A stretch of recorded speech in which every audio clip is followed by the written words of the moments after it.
اللہ کا نام لے کے شروع کریں جی بغیر کسی تاخیر کے۔ بسم اللہ الرحمن الرحیم۔ علی بھائی، پہلا سوال ہے کہ ہمارے شہر پنڈی میں ایک بریلوی عالم کا موقف ہے کہ امام مہدی علیہ السلام کا مرتبہ خلفۂ راشدین رضی اللہ عنہم سے زیادہ ہے، نعوذ باللہ، کیونکہ وہ خلیفۃ اللہ ہوں گے جبکہ خلفۂ راشدین خلیفۃ الرسول تھے، تو اللہ کا خلیفہ نبی صلی اللہ علیہ وآلہ وسلم کے خلیفے سے افضل ہی بنتا ہے۔ ہاں جی، جب اس طرح کے آپ یعنی نیریٹو امت کو دیں گے تو آپ پھر دیکھ لیں امت کس طرف جائے گی۔ یعنی اس طریقے سے نٹی گٹیز کو دیکھ کے اور اجتہاد کے اوپر عقیدے کی بنیاد گھڑ لینا یہ بالکل غلط ہے۔ اس پہ میں الزامی جواب دیتا ہوں سب سے پہلے کہ حضرت آدم علیہ السلام کو فرشتوں نے سجدہ کیا، نبی علیہ السلام کو ہم سجدہ نہیں کر سکتے حالانکہ افضلیت ان کی ہے، تو اگر وہی بات مان لی جائے تو نبی علیہ السلام تو زیادہ سجدے کے حقدار ہیں۔ لیکن ابو داؤد ابن ماجہ میں حدیث ہے اگر میں سجدہ جائز سمجھتا تو بیویوں کو کہتا اپنے خاندوں کو کریں۔ ایک صحابی نے سجدہ کیا تھا نا، آپ نے فرمایا سر اٹھائیے کیا کر رہے ہیں۔ اس طرح انالوجیز عقیدہ دلیل سے ہوتا ہے۔ اسی طریقے سے درود شریف پڑھنا اللہ کی سنت ہے، نماز پڑھنا نبی علیہ السلام کی سنت ہے۔ آپ کوئی کہے گا جی چونکہ اللہ کی سنت درود ہے لہذا درود نماز سے افضل ہوگا، نہیں، درود اگرچہ نماز کا حصہ ہے لیکن نماز سے افضل تو کوئی عبادت نہیں ہے۔ صحیح مسلم میں 246 نمبر حدیث ہے، بندے کے کفر اور اسلام کے درمیان فرق نماز ہے، درود شریف نہیں، فرق نماز ہے۔ اس طرح نہیں ہوتا، کسی چیز کی انٹینسٹی کو پروفٹ نے ڈیفائن کرنا ہوتا ہے۔ خلیفہ تو سارے ہیں، حضرت آدم علیہ السلام خلیفہ ہیں، ہم سارے انسان خلیفہ ہیں۔ سورہ نمل کی آیت نمبر 62 میں آیا نا، اَمَّن يُجِيبُ الْمُضْطَرَّ إِذَا دَعَاهُ وَيَكْشِفُ السُّوءَ وَيَجْعَلُكُمْ خُلَفَاءَ الْأَرْضِ۔ بھلا بتاؤ تو کون ہے وہ ہستی جو مصیبت اور پریشانی میں گھرے ہوئے شخص کی فریاد کو سنتا ہے اور اس سے وہ تکلیف کو دور کرتا ہے، وَيَجْعَلُكُمْ خُلَفَاءَ الْأَرْضِ، اور تمہیں خلیفہ بناتا ہے زمین پر اگلوں کا۔ یعنی تمہارا دادا مرا تمہارا باپ خلیفہ، تمہارا باپ مرا تم خلیفہ، تم مرو گے تمہاری اولاد خلیفہ۔ خلیفہ تو سارے ہیں، ٹھیک ہے، خلیفہ یعنی نائب۔ تو یہ ان معنوں میں یہ کہنا کہ وہ اللہ کا لفظ بولا گیا ہے۔ اسی طریقے سے مجھے بتائیں مکہ کس کا شہر ہے؟ بیت اللہ ہے، اللہ کا شہر۔ مدینہ کو ہم کہتے ہیں مدینہ الرسول صلی اللہ علیہ وآلہ وسلم، لیکن بخاری مسلم میں کم از کم 50 حدیثیں ہیں کہ مدینہ شریف مکے سے افضل ہے۔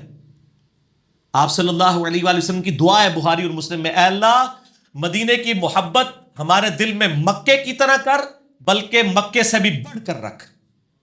اے اللہ مدینے کے مد میں برکت عطا فرما، اس کے سا میں برکت عطا فرما۔ اے اللہ ابراہیم علیہ السلام نے مکے کو حرم بنایا تھا، میں مدینے کو حرم بناتا ہوں، ٹھیک ہے۔ پھر آپ صلی اللہ علیہ وسلم کی صحیح مسلم میں حدیث ہے کہ جو شخص مدینے میں مرے گا میں اس کی شفاعت کروں گا۔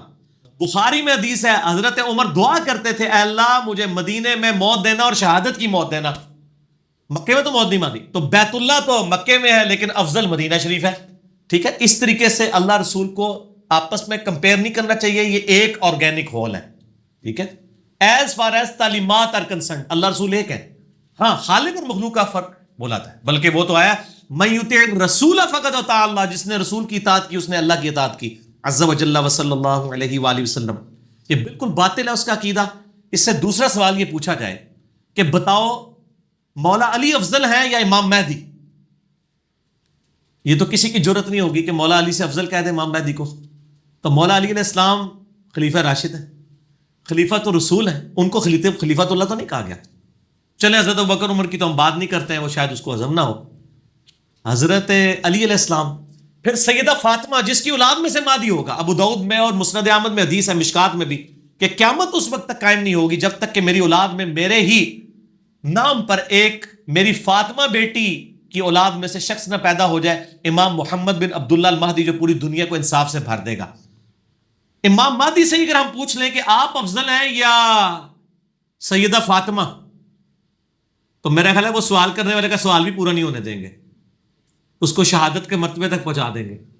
ظاہر ہے بخاری مسلم میں حدیث ہے، فاطمہ میرے جگر کا ٹکڑا ہے، جس نے اسے تکلیف دی اس نے مجھے تکلیف دی۔ فاطمہ جنتی عورتوں کی سردار ہے، تو مہدی ہے جنتی مردوں کا سردار؟ اچھا جی، جنتی نوجوانوں کا سردار کیا مہدی ہے یا حسن حسین ہے؟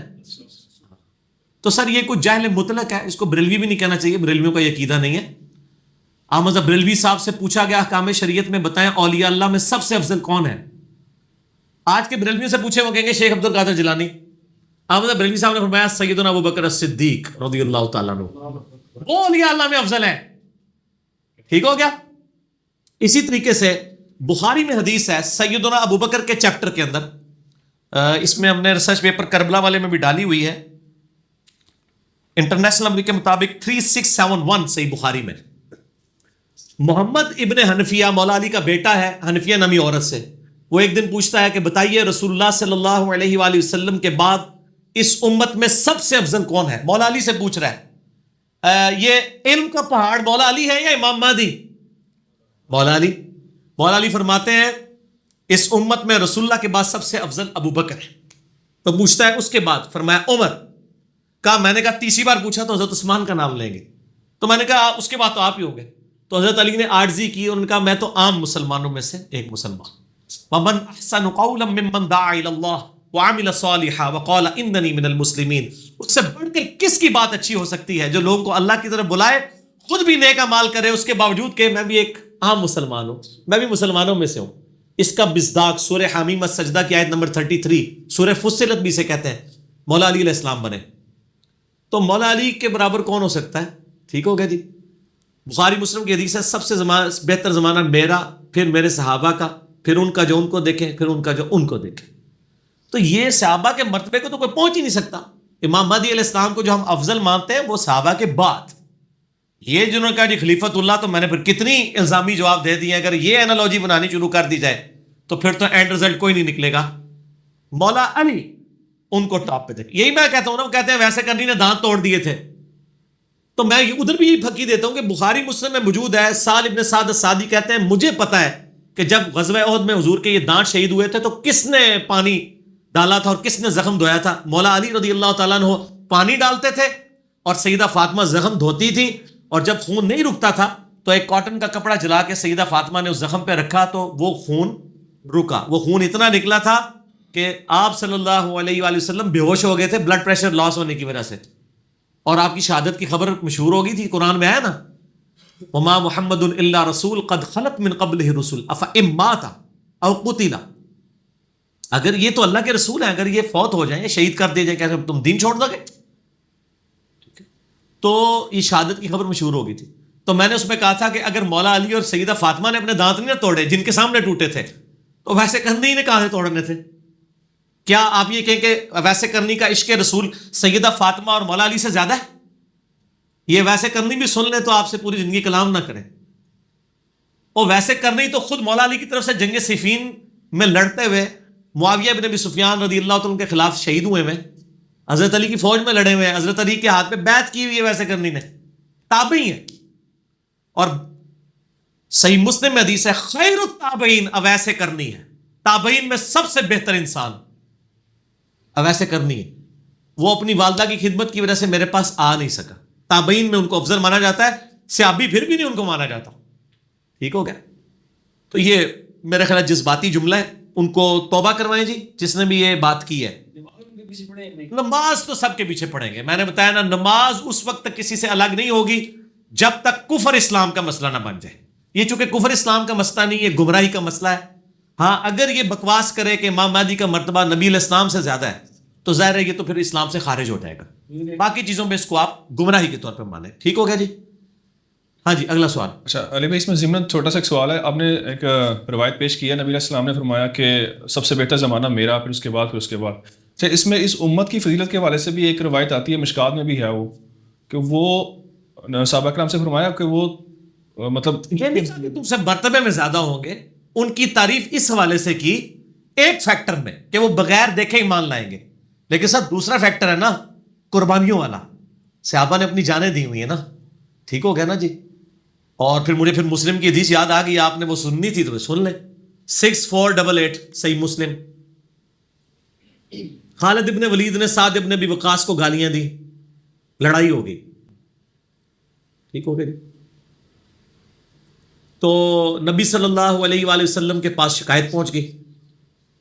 دونوں صحابی ہیں.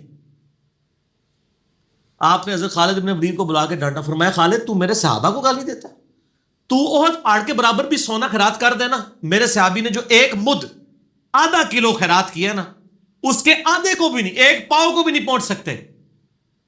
یعنی تم جو بعد میں صحابہ بنے ہو وہ پہلے والے صحابہ کے.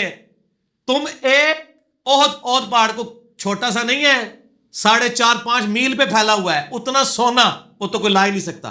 تم وہ خیرات کرو، میرے صحابہ اتنی سی گندم خیرات کریں، میرے وہ صحابہ جو پہلے سے ہیں، بعد والے صحابہ اس صحابی کو نہیں پہنچ سکتے۔ حالانکہ خالد بن ولید کو سیف اللہ کہا گیا ہے، کتنی ان کی قربانیاں ہیں، لیکن سعد کے برابر نہیں ہو سکتے۔ تو تسی مہدی نے لا کے بیٹھے ہو، ٹھیک ہو گیا تو وہ نا، مہدی نے تو یرموک اور قادسیہ نہیں لڑی ہوئی، ٹھیک، حالانکہ وہ بعد میں ہونی تھی، اس سے پہلے ان کو یہ مرتبہ مل چکا۔ تو یہ میرا خیال ہے یہ علم دین کی کمی، اور میں نے دیکھا ہے لوگوں کی جذباتی ڈاکٹرائن ہوتی ہے۔ ہمارے اہل سنت میں بریلوی، دیوبندی، اہل حدیث، کوئی حضرت بکر کے فضائل بیان کرنا شروع کرتا ہے نا، باقی سب کو زیرو کر دیتا ہے، کوئی حضرت علی کے شروع کرتا ہے، باقی سب کو زیرو کر دیتا ہے۔ سب کا اپنا اپنا مرتبہ ہے، ان کو دیں، ڈیو رسپیکٹ دیں۔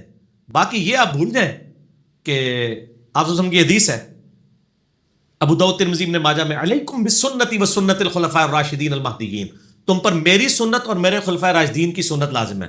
امام مہدی کا ذکر نہیں کیا، مہدی بھی آئیں گے، وہ بھی نبی علیہ السلام کی سنت کو لے کے چلیں گے۔ حضرت عیسیٰ علیہ السلام کے بارے میں صحیح مسلم میں آتا ہے کہ عیسیٰ ابن مریم تم میں اتریں گے اور تمہاری کیا شان ہوگی کہ عیسیٰ ابن مریم ہوں گے اور امام میرا ایک امتی ہوگا، اور وہ اللہ کی کتاب اور اس کے نبی کی سنت کے مطابق تمہیں چلائیں گے۔ اچھا، امام مہدی کے پیچھے صرف ایک نماز ہی حضرت عیسیٰ پڑھیں گے، باقی پھر حضرت عیسیٰ جب آئیں گے تو امام مہدی رسپیکٹ کے طور پہ انہیں لیڈرشپ حوالے کر دیں گے۔ پھر دجال کو بھی امام حضرت عیسیٰ علیہ السلام ہی قتل کریں گے، اور حضرت عیسیٰ آئیں گے اس لیے کہ امام مہدی کے قابو نہیں آئے گا دجال، وہ بہت پاورفل ہوگا۔ تو مہدی کے چونکہ قابو نہیں آئے گا تو حضرت عیسیٰ علیہ السلام کے ذریعے اللہ تعالیٰ مسلمانوں کی مدد کرے گا۔ حضرت عیسیٰ علیہ السلام کے سانس جہاں تک جائے گا نا تو وہ دجال پگھلے گا، پھر اسے مقام لد پہ وہ نیزہ مار کے قتل کریں گے، صحیح مسلم میں آتا ہے۔ اور وہ لد پہ ہی آپ کو پتا ہے اسرائیل نے 1960s میں بہت بڑا انٹرنیشنل ایئرپورٹ بنایا ہے، وہ لگتا ہے وہیں سے وہ کسی بوئنگ 747 میں یا ایئر بس A380 میں فرار ہو رہا ہوگا تو حضرت عیسیٰ علیہ السلام انہوں پھال لین گے۔ لد ایک گاؤں تھا، کسی نے سوچا نہیں تھا یار اس گاؤں میں اتنا بڑا انٹرنیشنل ایئرپورٹ، وہ اپنے ابا جی کی تیاری کر رہے ہیں یہودی۔ ٹھیک ہو گئے، ٹھیک ہو۔ اگلا سوال۔ اگلا سوال ہے علی بھائی کہ اگر امام بخاری نے اہل بیت کے ناموں کے ساتھ علیہ السلام لکھا ہے تو ہم اس کے پابند کیوں ہیں؟ کیونکہ نبی علیہ السلام نے تو ایسا نہیں کہا۔ نبی علیہ السلام نے ہی کہا ہے تو امام بخاری نے لکھا ہے۔ کیوں؟ یہ نماز کا جو تشہد ہے یہ آپ کو کس نے سکھایا ہے؟ نبی صلی اللہ علیہ وآلہ وسلم نے۔ بخاری اور مسلم دونوں میں حدیث ہے کہ نبی صلی اللہ علیہ وآلہ وسلم نماز کا تشہد ہمیں اس طرح سکھاتے تھے جس طرح قرآن کی آیات۔ ابن مسعود کہتے ہیں کہ نبی صلی اللہ علیہ وآلہ وسلم نے اپنے دونوں مبارک ہاتھوں میں میرا ہاتھ لے کر مجھے سکھایا کہ پڑھ التحیات للہ والصلوات والطیبات، السلام علیکہ ایھا النبی ورحمۃ اللہ وبرکاتہ، السلام علینا وعلی عباد اللہ الصالحین آنورڈ۔ تو اسی پہ امام بخاری نے باب باندھا دو ہاتھ سے مصافحے کا جواز۔ تو اس میں کیا آتا ہے؟ السلام علینا، اے اللہ ہم پر بھی سلام۔ علیہ السلام تھے، ہم سب ہیں۔ ہم جب کسی کو ملنے کے لیے جاتے ہیں کیا کہتے ہیں؟ السلام علیکم۔ مردوں کو کیا کہتے ہیں؟ صحیح مسلم میں ہے السلام علیکم اہل الدیار من المؤمنین والمسلمین۔ پھر قبر رسول پہ حاضر ہو کے کیا عرض کرتے ہیں؟ المصنف ابن ابی شیبہ میں ہے، الموطا امام مالک میں ہے، سنن کبریٰ البیہقی کے اندر ہے، فضل الصلاۃ علی النبی، 4 کتابوں میں عبداللہ بن عمر قبر رسول پہ حاضر ہو کے عرض کرتے تھے السلام علیکہ یا رسول اللہ، السلام علیکہ یا ابا بکر، السلام علیکہ یا عمر رضی اللہ عنہ، یا ابو بکر نہیں ہے، السلام علیکہ۔ سلام تو ہے، یہ ساری چیزیں موجود ہیں، اپنے اوپر سلام۔ اچھا، اس میں بخاری مسلم میں الفاظ ہے، ابن مسعود کہتے ہیں ہم میں سے بعض اصحاب نے نا اپنی طرف سے نا اتحیات میں ایڈیشن کر دی، السلام علی جبرائیل، السلام علی میکائیل، السلام علی اسرافیل۔ تو نبی صلی اللہ علیہ وآلہ وسلم میں یہ تم نے کیا شروع کر دیا؟ تم بس کہا کرو السلام علینا وعلی عباد اللہ الصالحین، ہم پر بھی سلامتی ہو، سارے نیک بندوں پر سلامتی ہو، اللہ تعالیٰ سارے نیک بندوں تک تمہارا سلام پہنچا دے گا۔ تو نیک بندے میں کیا صرف فرشتے؟ نہیں، من النبیین والصدیقین والشہداء والصالحین، صحابہ اہل بیت بھی شامل ہیں، ہم سب کو علیہ السلام کہہ سکتے ہیں۔ تو یہ سارے دلائل تھے جن کی بنیاد پہ امام بخاری نے امام حسین کے ساتھ صحیح بخاری میں 3748 نمبر حدیث میں لکھا ہے حسین علیہ السلام، 6318 نمبر حدیث میں علی اور فاطمہ علیہ السلام لکھا ہے۔ صرف بخاری نے نہیں، ابو داؤد نے 12 جگہ پہ سنن ابی داؤد کے اندر علی علیہ السلام لکھا ہے، اور صرف بخاری اور ابو داؤد نے نہیں، ترمذی نے جو باب باندھا ہے فضائل حسن و حسین علیہ السلام، سنن نسائی میں علیہ السلام موجود ہے۔ وہ جو آتا ہے نبی علیہ السلام خطبہ دے رہے تھے تو سرخ کرتے پہنے ہوئے حضرت حسن و حسین لڑکھڑاتے ہوئے آئے تو آپ ممبر سے اترے, ان کو اٹھا لیا اور کہا یا اللہ تو نے صحیح کہا ہے, اولاد فتنہ ہے, میں برداشت نہیں کر سکا یہ لڑکھڑاتے ہوئے آ رہے ہیں. اس میں آتا ہے حسن و حسین علیہ السلام. تو یہ سب نے لکھا ہے, یہ کوئی امام بخاری نے لکھا. لہٰذا اپنا علم یعنی تھوڑا انہانس کریں. یہ آپ کے مولوی نے آپ کو غلط پٹی پڑھائی تھی کہ نبیوں کے ساتھ علیہ السلام آئے گا, صحابہ کے ساتھ رضی اللہ عنہ آئے گا, اور بزرگوں کے ساتھ رحمہ اللہ. صحابہ کرام آپس میں ایک دوسرے کو رحمہ اللہ کہتے تھے. آپ عمر سیریز میں بھی دیکھ لیں, قال ابو بکر رحمہ اللہ تعالی, اللہ کا رحم ان پہ. ٹھیک ہو. اچھا اب میرا پھکی والا جواب ہے, یہ صحابہ کے ساتھ جو رضی اللہ عنہ ہے یہ کس حدیث میں آیا ہے کہ نبی علیہ السلام نے سکھایا ہو؟ یہ بھی تو امام بخاری نے لگایا ہوا ہے نا. آپ بتائیں کہ نبی صلی اللہ علیہ وسلم نے کہا ہو کہ صحابی کا نام لو تو رضی اللہ عنہ کو. قرآن میں صرف اتنا ہے, اللہ ان سے راضی, وہ اللہ سے راضی. یہ نہیں آیا کہ ان کے ناموں کے ساتھ لگاؤ, اسی سے ڈیڈکٹ کیا نا ہم نے. اسی طریقے سے علیہ السلام سے بھی ڈیڈکٹ کیا. اور ویسے تو رضی اللہ عنہ بھی آپ کسی کو کہہ سکتے ہیں دعا کے طور پہ. امام مسلم کے شاگرد جب مسلم سٹارٹ کرتا ہے وہ کہتا ہے قال مسلم بن حجاج القشیری رضی اللہ عنہ, اللہ اس سے راضی ہو. قرآن میں ہے ذالک لمن خشی ربا, ہر اس شخص سے اللہ راضی ہے جو اللہ سے ڈرے. اور سر جو مشہور آیت ہے یا ایتہ النفس المطمئنہ ارجعی الی ربک راضیۃ مرضیہ, اے اطمینان والی جان اپنے رب کی طرف لوٹ, اس حال میں کہ اللہ تجھ سے راضی, تو اللہ سے راضی. تو ہم سب, اور ان کی اپنی حالت پتہ کیا ہے, المہند المفند میں علماء دیوبند کو خلیل احمد سہارنپوری نے رضی اللہ عنہم لکھا ہے. علماء دیوبند کو, 14ویں صدی کے ملوں کو, چلے میں یہ سخت ورڈ ہو گیا, 14ویں صدی کے علماء کرام کو, نہیں کرام نہیں, علماء کرام. ٹھیک ہو گیا. اسی طریقے سے بریلوی شیخ عبدالقادر جیلانی کو رضی اللہ عنہ کہتے ہیں. کتاب الام میں امام شافعی نے امام حنیفہ کو رضی اللہ عنہ لکھا ہے. سر لکھ سکتے ہیں, دعا دیں آپ, میرے مرتبہ رضی اللہ عنہ نہ لکھنا, مہربانی کریو, اگرچہ جائز ہے. یہ غلام سو سیدی صاحب ٹی وی پہ آئے تو ان سے بار بار انہوں نے 10 دفعہ نام لیا نا, تو کہتے ہیں اعلیٰ حضرت رضی اللہ عنہ فرماتے ہیں. الیاس قادری صاحب احمد صاحب بریلوی صاحب کو رضی اللہ عنہ کہتے ہیں. پیر میر شاہ صاحب کے ماننے والے پیر میر شاہ صاحب کو رضی اللہ عنہ کہتے ہیں. تو سر یہ اس ارے الفاظ ایک دوسرے کے لیے انٹرچینجبل ہیں.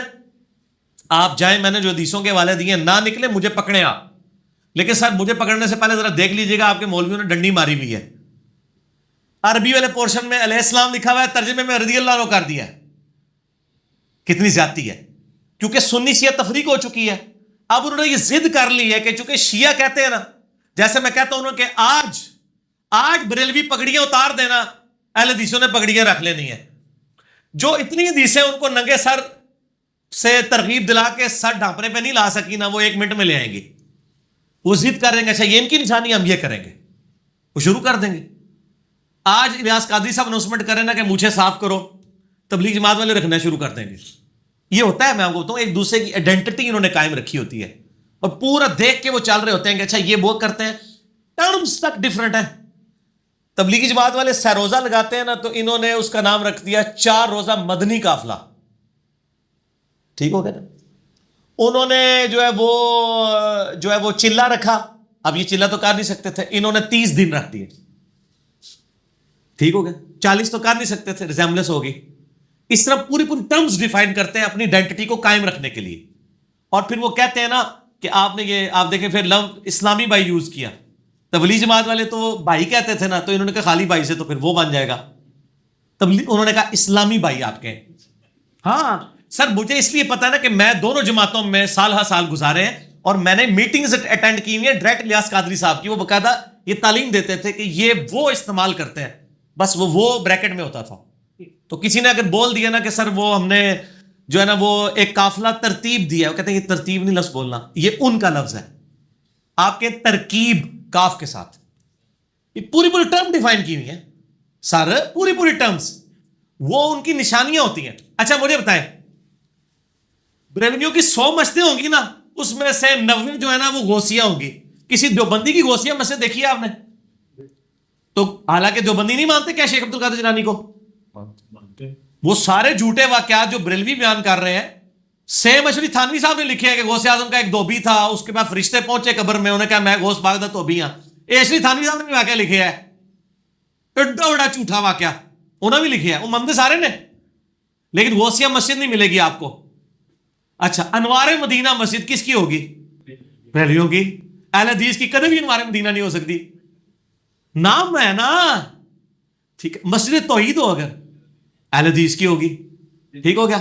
اچھا اچھا، اسی طریقے سے صحابہ کرام کے ناموں کے اوپر دیوبندی نام رکھتے ہیں عموماً، کیونکہ انہوں نے ایک سٹانس لیا ہوا ہے نا. لیکن دوسری طرف آپ کو بہت کم ملے گا کہ اہل حدیث یا جو ہے وہ بریلوی وہ صحابہ کے ناموں پہ رکھیں، وہ بزرگوں کے نام پہ بھی. میں نے بتایا نا کہ اگر 100 مسجدیں نا 50 انوار مدینہ ہوں گیا، بہار مدینہ، غوثیہ، رضویہ، میریہ، یہی سارے نام ہوں گے، صحابہ کرام کے ناموں پہ نہیں ہوگی. اور یہ باقاعدہ ڈیفائن ہوتا ہے، جب یہ رکھنے لگتے ہیں نا تو وہ یہ ڈیفائن کرتے ہیں کہ ایسا نام نہیں ہونا چاہیے کہ سننے میں پتہ نہ لگے. ٹھیک، یہ حقیقت بات ہے، یہ باقاعدہ ہوتا ہے. اور یہ جان بوجھ کے بعض کا کوئی ایسے نام رکھے جاتے ہیں. میری جب ویڈیو آنی شروع ہوئی نا، پوری پنڈی پاکستان کے اندر، پنڈی اور اسلام آباد کے اندر، شاید پورے پاکستان میں بھی اہل حدیث کی کسی مسجد کا نام حسین نہیں تھا، میرے علم میں نہیں تھا. پنڈی اسلام آباد میں تو کنفرم نہیں تھا. پھر انہوں نے ایک مسجد لانچ کی، اس کا نام رکھا حسین ابن علی. اہل حدیث کی تو بڑا مشکل کام ہے، پہلے سعودیہ سے اجازت لینی پڑے گی. ہاں، دیوبندیوں نے رکھا ہوا ہے. میرے گھر کے پاس جو اسلام آباد میں بہت بڑی مسجد ہے، مسجد حسین ہے، اور میں ان کے جب مفتی صاحب کو ملتا ہوں تو میں کہتا ہوں میں اس نام کی وجہ سے آپ کی مسجد میں آتا ہوں. ٹھیک ہے نا، وہ رکھا، انہوں نے رکھا ہوا ہے. لیکن اب اہل حدیث نے بھی بنا لی حسین ابن علی. ٹھیک ہے نا، تو وہ فائدہ ہوتا ہے بات بولنے کا. ٹھیک ہے نا، خلفائے راشدین کے ناموں پہ آپ کو، اب جہلم میں بھی آپ دیکھ لیں ماشاءاللہ علی مسجد ایک ہی ہے، حالانکہ سینکڑوں مسجدیں ہیں جہلم میں، علی مسجد کوئی بھی نہیں. وہ دیوبندیوں کی ہے جو جی ٹی روڈ کے اوپر ہے، سیٹلائٹ ٹاؤن کے باہر، مسجد علی. ٹھیک ہے نا، تو باقیوں نے کوئی نہیں رکھی ہوئی. بزرگوں کے ناموں پہ آپ کو بے شمار ملیں گی. یار سب سے پہلے آپ حضرت ابو بکر، عمر، عثمان، علی، ان کے نام پہ مسجدیں رکھا کریں یار. ہاں، مسجدوں کے اندر نام لکھے ہوتے ہیں، شکر ہے. ادھر انہوں نے حالے تک بزرگوں نے نہیں ایڈ کیتا، اتنے حالے تک خلفائے راشدین ہی چل رہے ہیں. یہ اللہ کا بڑا شکر ہے، ان کے ادھر ایڈ نہ کر لیو مہربانی. ٹھیک ہے جی، چلو جی اگلا. اچھا، ویسے ایک بات چھوٹی سی میں عرض کر دوں، یہاں پہ لٹرلی ہمارے واٹس ایپ کے گروپ کے اندر نا ایک بھائی نے میسج کیا، آپ نے کہا نا میرے نام کے ساتھ نہ لگانا، تو وہ یہی سوال پوچھ رہے تھے کہ یار آپ کے نام کے ساتھ لگا سکتے ہیں ہم علیہ السلام؟ نہیں کچھ نہ لاؤ، مہربانی کرو، میرے لیے دعا ضرور کیا کریں آپ. ہم اپنے نام کے ساتھ لکھیں گے عافی عنہ ہو، اللہ میرے ساتھ عافیت کا معاملہ کرے. اے حافظ اللہ بھی نہ لایا کرو، ویسے دعا دے دیا کرو، نال نہ لایا کرو. اچھا، اس سے اگلا سوال ہے کہ کیا نیچے بیٹھ کر قرآن کو ہاتھ میں پکڑ کر تلاوت کرنا درست ہے جبکہ لوگ کرسی میں یا اونچی جگہ پہ بیٹھے ہوں؟ اس میں دیکھنا چاہیے. دیکھیں کچھ چیز ہے کہ ایک بندے کی ایک ذاتی شغف ہے، اگر آپ سمجھتے ہیں کہ یہ توہین کے یعنی اس زمرے میں آتا ہے تو یہ آپ کا ذاتی شغف ہے. شرعی فتویٰ اس کے اوپر اس لیے نہیں لگے گا، اس طرح دنیا کا نظام نہیں چل سکتا. آپ دیکھیں ہمارے گھر کے نچلے پورشن میں الماریاں ہوتی ہیں، ان الماریوں میں قرآن رکھا ہوتا ہے اور اسی کے اوپر والے کمرے میں ہم رہ رہے ہوتے ہیں. مثلا میں اب جدھر گھر میں رہ رہا ہوں نا، میرے نیچے صرف قرآن نہیں رکھا ہوا، انجیل بھی رکھی ہوئی ہے، حدیث کی ساری کتابیں سینکڑوں، ایگزیکٹ اس کے اوپر میرا بیڈ ہے، اس شوکیس کے اوپر. تو میں کدھر جاؤں؟ اس طرح دنیا کا نظام نہیں چل سکتا. ایگزیکٹ قرآن کے اوپر کوئی نہ رکھے پاؤں، یا اس کو اس طریقے سے نہ کر دے، وہ بے حرمتی والا معاملہ ہے. باقی میں ادھر بیٹھوں قرآن لے کے، ادھر کو نیچے بیٹھ کے، تو میں اس قرآن کے اوپر نہیں بیٹھا. یہ پاسبل نہیں دنیا میں اس طریقے سے نظام چلانا. قرآن حکیم میں جو بے حرمتی کا جو آیا نا اسپیسیفکلی، وہ تو کچھ اور ہی آیا ہے. سورۃ الفرقان آیت نمبر 30، وقال الرسول یا ربی ان قوم اتخذوا هذا القرآن مہجورا. اور نبی علیہ السلام شکایت کریں گے، اللہ میری امت نے قرآن کو پیٹ کے پیچھے ڈال دیا تھا. اور مہجورا، یہ پیٹ وہی مسئلہ ہو گیا. اب یہ پیٹ ہے اردو والی، عربی میں پیٹ وہ نہیں ہے، اسے یہ نا کانڈ. مہجورا کہتے ہیں ہجرت کر لینا، کہ چھوڑ دیا. ہجرت میں کیا ہوتا ہے، آپ چھوڑ کے تو دوسرے شہر میں آ جاتے ہیں. مہجورا کہتے ہیں، ہم کہتے ہیں نا پسے پش ڈال دیا، تو اس کا مطلب نہیں کانڈ کی تھی، مراد ہے کہ تعلیمات ہی چھوڑ دی، اس کو کنڈ کر دی. یہ منع ہے سر. اسی طریقے سے لوگ قرآن پڑھ رہے ہوتے ہیں نا، تو لوگ اس کو کس طرف کمر کر کے نہیں جاتے کہ بے حرمتی ہو جائے گی. سر اس طرح تو کچھ بھی نہیں ہو سکتا. مجھے بتائیں، نبی صلی اللہ علیہ وسلم تو سلام پھیرتے ہی آڈینس کی طرف منہ کرتے تھے، کعبے کو پیٹ کر دیتے تھے. آج بھی آپ کے سارے امام مسجد کعبے کو کنڈ کر کے بیٹھتے ہیں، تو کیا بے حرمتی کہیں گے آپ؟ اس کو پاسبل نہیں ہے. ٹھیک ہو گیا. اور اس میں جو اتنی یہ تقوی کی جو جن لوگوں کو حیضہ ہوا ہوتا ہے نا، ان کے لیے ہمارے پاس پھکیاں بھی ہیں. یہ کالی جرابیں جو پہنتے ہیں، غلاف کعبہ کالا ہے. نبی علیہ السلام کی پگڑی کالی تھی، کالی جرابیں کو پہنتے ہیں. جوتیاں کالی پہنتے ہیں. جوتیاں چاہے آپ براؤن بھی پہنے، تلوا پھر بھی کالا ہوئے گا. سر تلوا براؤن لبو، سر ریکویسٹ کرو، پاسبل نہیں ہے. اور سر جس سڑک پہ آپ سفر کرتے ہیں وہ بھی کالے رنگ کی ہوتی ہے، غلاف کعبہ بھی کالا ہے. سر جس گھاس کے اوپر آپ چلتے ہیں، بلکہ آپ کو پتا ہے نا، میں چونکہ ایک بہت پرسنل بات کرنے لگا، انورٹڈ کاما میں ہماری ذرا پالیسی بھی اکیڈمی کی چینج ہوئی ہے. وہ باپا جانی ہے جو ان کی ایک ویڈیو چینل کے اوپر چل رہی تھی, وہ جناب وہ سائڈ پہ کھڑے ہوئے ہیں اور آگے سبز گھاس ہے, ایسے ڈر کے کھڑے ہوئے ہیں. وہ کہتا ہے باپا جانی آگے ہیں, وہ کہتا ہے نہیں گنبد خضرا سبز ہے اور یہ گھاس بھی سبز ہے, میں بے رمتی نہیں کر سکتا اس پہ پاؤں. یہ گھاس سر یہ بے رمتی کس نے کروائی ہے؟ اللہ نے اگائی ہے نا گھاس. اللہ تعالیٰ کالی بھی نہ اگاتا, سبز بھی نہ اگاتا, کوئی اور اگا دیتا.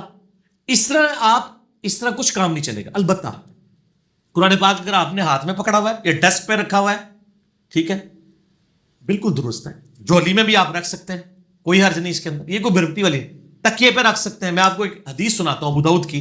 نبی صلی اللہ علیہ وآلہ وسلم, پہلے میں آپ سے فتویٰ لے لوں, ہمارے گھروں میں بڑی بوڑھیاں تکیے پہ نہیں بیٹھنے دیتی. کیوں؟ قرآن رکھ کے پڑھا ہے. ٹھیک ہو گیا جی. اس میں ایک اور بھی بات, اچھا بہت نہیں, مسئلہ بھی ہے. ایک وہ جو سین جاتا ہے اور اس کی وجہ سے گردن میں وہ کیا کہتے ہیں بند, وہ پڑ جاتا ہے. اس وجہ سے چلے وہ اور بھی باتیں ہوں گی. بہرحال اس میں کہ وہ کہتے ہیں بے رمتی ہوتی ہے. اچھا جی مان لیا. کیوں کہتے ہیں قرآن رکھ کے پڑھتے ہیں؟ ٹھیک ہو گیا. اب میں آپ کو بتاتا ہوں نبی صلی اللہ علیہ وآلہ وسلم کی اپنی حدیث ابو داؤد کے اندر رجم کی سزا والے چیپٹر میں. یہودی آپ کو بلواتے ہیں ایک مقدمے کے لیے کہ فیصلہ کریں, تو آپ صلی اللہ علیہ وآلہ وسلم فیصلے کے لیے اس مدرسے میں جاتے ہیں. اس میں الفاظ ہیں یہودیوں کے مدرسے میں. وہاں وہ ایک بڑی سینہ تکیہ پیش کرتے ہیں آپ صلی اللہ علیہ وسلم کو, زمین پہ بیٹھنے لگتے ہیں تو وہ کہتے ہیں سب تکیے پہ آپ بیٹھیں. آج بھی عرب کے کلچر میں نیچے گدی رکھی جاتی ہے, تو آپ صلی اللہ علیہ وسلم اس گدی پہ بیٹھ جاتے ہیں. آپ ایک ایسے شخص کو اپنے ساتھ لے جاتے ہیں جس کو عبرانی زبان آتی ہوتی ہے تورات پڑھنے کے لیے. تو آپ صلی اللہ علیہ وآلہ وسلم فرماتے ہیں میں تورات سے فیصلہ کروں گا, چونکہ وہ رجم کی سزا سے جان چھڑوانا چاہتے تھے, کوئی امیر کبیر بندہ تھا. آپ فرمایا ٹھیک ہے, تورات کو تو مانتے ہو نا. تورات لائی گئی. آپ صلی اللہ علیہ وآلہ وسلم نے جب تورات آئی نا تو اپنی پیٹھ کے نیچے سے گدی نکالی اور تورات کو اس کے اوپر رکھ دیا. آج کے حساب سے گستاخی ہو گئی, کیونکہ جو چیز پیٹھ کے نیچے تھی اس کے اوپر اللہ کی کتاب رکھ دی. اور پھر فرمایا میں ایمان لایا اس کتاب پر بھی اور اس کے نازل کرنے والے پر بھی. اگرچہ وہ کتاب بدل چکی ہے لیکن وہ 100% تو نہیں نا بدلی ہوئی. آج بھی نبی علیہ السلام کی جو اس میں بشارتیں ہیں وہ ہم تو نہیں کہیں گے بدلی ہوئی ہیں. اس کے باوجود آپ نے کہا میں اس پر بھی ایمان لایا, اس کو نازل کرنے والے پر. پھر آپ نے کہا پڑھو, تو اس نے ہاتھ رکھ لیا جہاں پہ رجم کی سزا تھی. تو ان کا یار یہ تو ہاتھ رکھ لیا, اٹھایا تو وہی سزا نکلی. تو یہ آپ صلی اللہ علیہ وآلہ وسلم نے خود یہ عمل کر کے بتایا. تو اس لیے پاسبل نہیں ہوتا. ہم نے کرسیاں بھی رکھی ہیں, جب فالتو بندے ہو جاتے ہیں نا پھر ہم ان کو آگے لے آتے ہیں, چلے وہ ہاتھ میں پکڑ کے بیٹھ جائیں. ہم کہتے ہیں اب آندھا سے ہاتھ والا بھی کام چھوڑ دیں, جس کے پاس موبائل ٹچ سکرین ہے نا وہ موبائل پکڑ کے بیٹھ جائیں. ٹھیک ہے نا. باقی یہ کہنا کہ یہ اوپر بیٹھا ہے یہ نیچے بیٹھا ہے, باقی جو سعودیہ کے اندر جو کچھ ہو رہا ہے نا جی, اس میں سعودیہ والوں کا کوئی قصور نہیں ہے. سعودیہ میں جتنا اہتمام ہے نا قرآن کی عزت کا کہیں بھی نہیں ہے, لیکن پبلک جاہل ہے نا. پبلک جوتیوں والی جگہ پہ ساتھ قرآن رکھ دیتی ہے, نعوذ باللہ. یہ تو غلط ہے. انہوں نے مسجد کے اندر ہزاروں الماریاں رکھی ہوئی ہیں پیتل کی بنی ہوئی, ان کے آگے باقاعدہ ڈسٹ پروف پلاسٹک لگائے ہوئے ہیں ہر چپے چپے پہ. پھر بھی کچھ سستی کر کے رکھ لے, اس میں سعودیہ کا تو کوئی قصور نہیں ہے, ان تو اہتمام کر دیا نا. ٹھیک ہے. اور ادھر جو کچھ ہو رہا ہے ادھر تو کوئی بھی قصور ماننے کے لیے, ادھر کوئی مزار نہیں جس کے اوپر لوگ سجدے نہ کر رہے ہو. وہ کہتے ہیں یہ جہل عوام کر رہی ہے جی, ادھر بزرگاں دا تے قصور نہیں. تے تواڈے بزرگاں دا تے گدی نشیناں دا کوئی قصور نہیں, تے سعودیہ دا کوئی قصور ہے جو لوگ یہ کام کر دے نا. وہ بھی تو لوگ خود ہی کر رہے ہیں نا, سعودیہ نے پورا اہتمام کیا ہوا ہے. لیکن اگر ویسے کسی کو ٹسل ہو گئی ہے تو اس کا تو کوئی علاج نہیں ہے. مغرب کی اذان شروع ہونے لگی ہے, اس کو سٹاپ کر دیں انشاءاللہ تعالی. بقیہ سوالات جو ہیں وہ مغرب کے بعد انشاءاللہ کریں. ہاں جی جناب, مغرب کے وقفے کے بعد اللہ کا نام لے کے اگلے سوالات شروع کریں جی. اچھا بھائی, اگلے 2-3 سوال تھوڑے الزامی ٹائپ کے ہیں. اس میں سے یہ کہ یہ کیسا ظلم ہے کہ آپ اپنے آپ کو صرف مسلم کہتے ہیں, کیا باقی کافر ہے جو آپ اپنے آپ کو مسلم کہتے ہیں؟ توبہ توبہ توبہ, کڈی ڈاڈی گل کرتے تھے, استغفر اللہ. یعنی یہ دن بھی آنا تھا کہ مسلمان اپنے آپ کو مسلمان نہیں کہہ سکتا, اور باقی آپ جو مرضی اپنے آپ کو کہیں وہ کسی کو نہیں تکلیف ہوتی ہے. حالانکہ وہ سارے انڈیا کے شہروں کے نام ہیں. دیوبند 1867 میں مدرسہ دیوبند شہر میں بنا, اس سے پہلے دنیا کا کوئی مسلمان دیوبندی نہیں تھا بلکہ مسلمان ہی تھا. دیوبندی بھی مسلمان ہے لیکن وہ بغیر دیوبندی کے ہی چھڑا مسلمان ہوتا سی, گلابی مسلمان نہیں, صرف مسلمان. 1896 میں منظور الاسلام بریلی میں مدرسہ بنا. اس سے پہلے دنیا میں سارے جو بریلوی بھی تھے نا بعد میں ہونے والے, وہ چھڑے مسلمان ہی سن. تو سر آپ نے تو انڈیا کے شہروں سے اپنی نسبتیں جوڑی اور یہاں دعا کروا رہے ہوتے ہیں انڈیا سے میچ جیت جائیں. میچ پھر بھی نہیں تسی جیتنا کیونکہ تسی اپنی نسبتیں اتھے ہی جوڑیاں ہوئی ہیں. ٹھیک ہے, تو مطلب یہ نسبتوں کے اوپر آپ لوگ جو فخر محسوس کرتے ہیں, ہمیں فخر ہے. ہمارا نام ہمارے جد امجد نے مسلم رکھا ہے. سورۃ الحج کی آخری آیت ہے, ملت ابیکم ابراہیم, پیروی کرو اپنے باپ ابراہیم کی ملت کی, وسماکم المسلمین, اس نے تمہارا اسم مسلم رکھا ہے. من قبل وفی ھذا, اس قرآن کے نزول سے پہلے بھی اور اس کتاب میں بھی. یہ قرآن میں واحد موقع ہے جہاں مسلم ایز اے اسم آیا ہے, صفت کے طور پہ نہیں. باقی جگہ جب ہم مسلم کہتے ہیں, میں آپ کو حیران کن بات بتاؤں, آپ قرآن کی آیت پڑھیں نا, بلا تموتن الا وانتم مسلمون, دیکھنا تمہیں موت نہ آئے مگر مسلم حالت میں. یہ لادہ بات ہے, ہم غلاف کعبہ پکڑ کے دعا کرتے تھے اللہ مجھے بریلویت میں موت آئے. اللہ تعالیٰ ہمارے اپنے آپ کو مسلم, وہ کہتے ہیں یہ مسلم کا مطلب وہ نہیں ہے. مسلم کا مطلب ہے اللہ میں فرما برداری میں موت دینا, اس کا ترجمہ کر جاتے ہیں. لیکن سر سورہ حج کی آیت کا ترجمہ نہیں ہو سکتا. وہاں لفظ ہے ہوا سماکم, اس نے تمہارا اسم اور نام مسلم رکھا ہے, یہاں صفت نہیں ہے. یہاں یہ نہیں کہ تمہارا نام تابع فرمان رکھا ہے, نہیں. مسلم کا مطلب مسلم ہے, پاکستان کا ترجمہ نہیں ہوگا, نام کا ترجمہ نہیں ہوتا. وہ سمجھانے کے لیے ضرورت ہے لیکن وہ نام ہی ہوتا ہے. ٹھیک ہوگا جی. تو ہمیں تو فخر ہے جی. اور میں آپ کو بتاؤں کتنا بڑا المیہ ہے کہ آپ کسی مسجد میں جا کے کہیں نا کہ میں بریلوی ہوں, وہ چاہے مسجد دیوبندیوں کی ہو, تو کہیں گے ہاں آپ بھی حنفی ہیں, ہماری کافی مشترکات ہیں, یہاں ماشاءاللہ کافی بریلویوں کی مسجدیں بھی ہیں اور یہ وہ. اور آپ جا کے کہیں کہ جی میں مسلمان ہوں, اگلا کہے گا تو پہ جائے گا میں کافر ہوں. تو اگر کافر نہیں ہے تو تو بھی کہنا میں بھی مسلمان ہوں. تو اپنے آپ کو بریلوی دیوبندی اہل حدیث شیعہ لفظ کے ساتھ کیوں پکارتا ہے؟ او نہیں جی پیچھے تو ہی ہے نا, ہر شاید پیچھے ہی رہ گئی ہے. بابوں کو پکارتا ہے, کہتا ہے جی پیچھے تو اللہ ہی ہے نا, اللہ بھی پیچھے. اپنے بزرگوں کے پیچھے چلتا ہے, ہم کہتے ہیں نبی کے پیچھے چلو, کہتے ہیں جی پیچھے تو نبی علیہ السلام ہی نے, نبی نو ہی پیچھے, اللہ نو ہی پیچھے. پیچھے ہی جا کے آپ ہی ڈگ گئے, اللہ کے بندو سامنے آؤ, پیچھے پیچھے ہی ساری گل رہ گئی ہے. تو آپ چونکہ اپنے آپ کو نہیں فخریہ کہتے, مسجد کے بارے بھی آپ نے کیا لکھا ہوتا ہے, حتیٰ کہ انہوں نے مسجدوں میں لکھا ہوتا ہے یہ مسجد فلاں فلاں کی ہے, اس میں بغیر امام کی اجازت کے کوئی درس بھی نہیں دے سکتا. اچھا ساتھ لکھے نا کہ اجازت سے دے سکتا ہے, اجازت دیتے کوئی نہیں دیتے کسی کو. اس مسجد کا امام فلاں فلاں فرقے سے ہونا چاہیے جو فلاں مسلک کے اوپر ہو. تو سر مسجدیں پھر آپ نے اس طریقے سے بنائی ہیں, آپ ایک غریب ہو, تم بدتمیز, خود اپنے آپ کو مسلمان نہ کہیں, جو بیچارہ کہہ رہا ہے اس کو بھی آپ ٹانٹ کر رہے ہیں کہ تو اپنے آپ کو مسلم کیوں کہتا ہے. میں اس لیے کہتا ہوں کہ نبی صلی اللہ علیہ وآلہ وسلم مسلم تھے, صحابہ اکرام مسلم تھے, تابعین مسلم تھے, محدثین مسلم تھے, ہم بھی مسلم ہیں. نہ میں وابی نہ میں بابی, میں ہوں مسلم علمی کتابی. نہ ہم بابوں کا دفاع کرنے والے ہیں, نہ سو کالڈ ہم وابی ہیں, بلکہ ہم علمی کتابی طریقے سے چلنے والے مسلم ہیں. اچھا مجھے یاد آیا, وہ میں نے جو پچھلی حدیث بیان کر دی تھی نا, وہ سعد ابن ابی وقاص اور خالد بن ولید, وہ حضرت جو ہے وہ عبد الرحمن بن عوف ہیں. ویسے تو سعد ابن ابی وقاص بھی سابقون الاولون میں سے ہیں. اور میں وہ عمر سیریز آپ دیکھیں گے نا, اس میں آپ کو اندازہ ہوگا حضرت علی تو صرف 8 سال کے تھے جب نبی علیہ السلام نے دعوت کا آغاز کیا. اس وقت حضور کے ساتھ جانثاری اور باڈی گارڈ کون تھے؟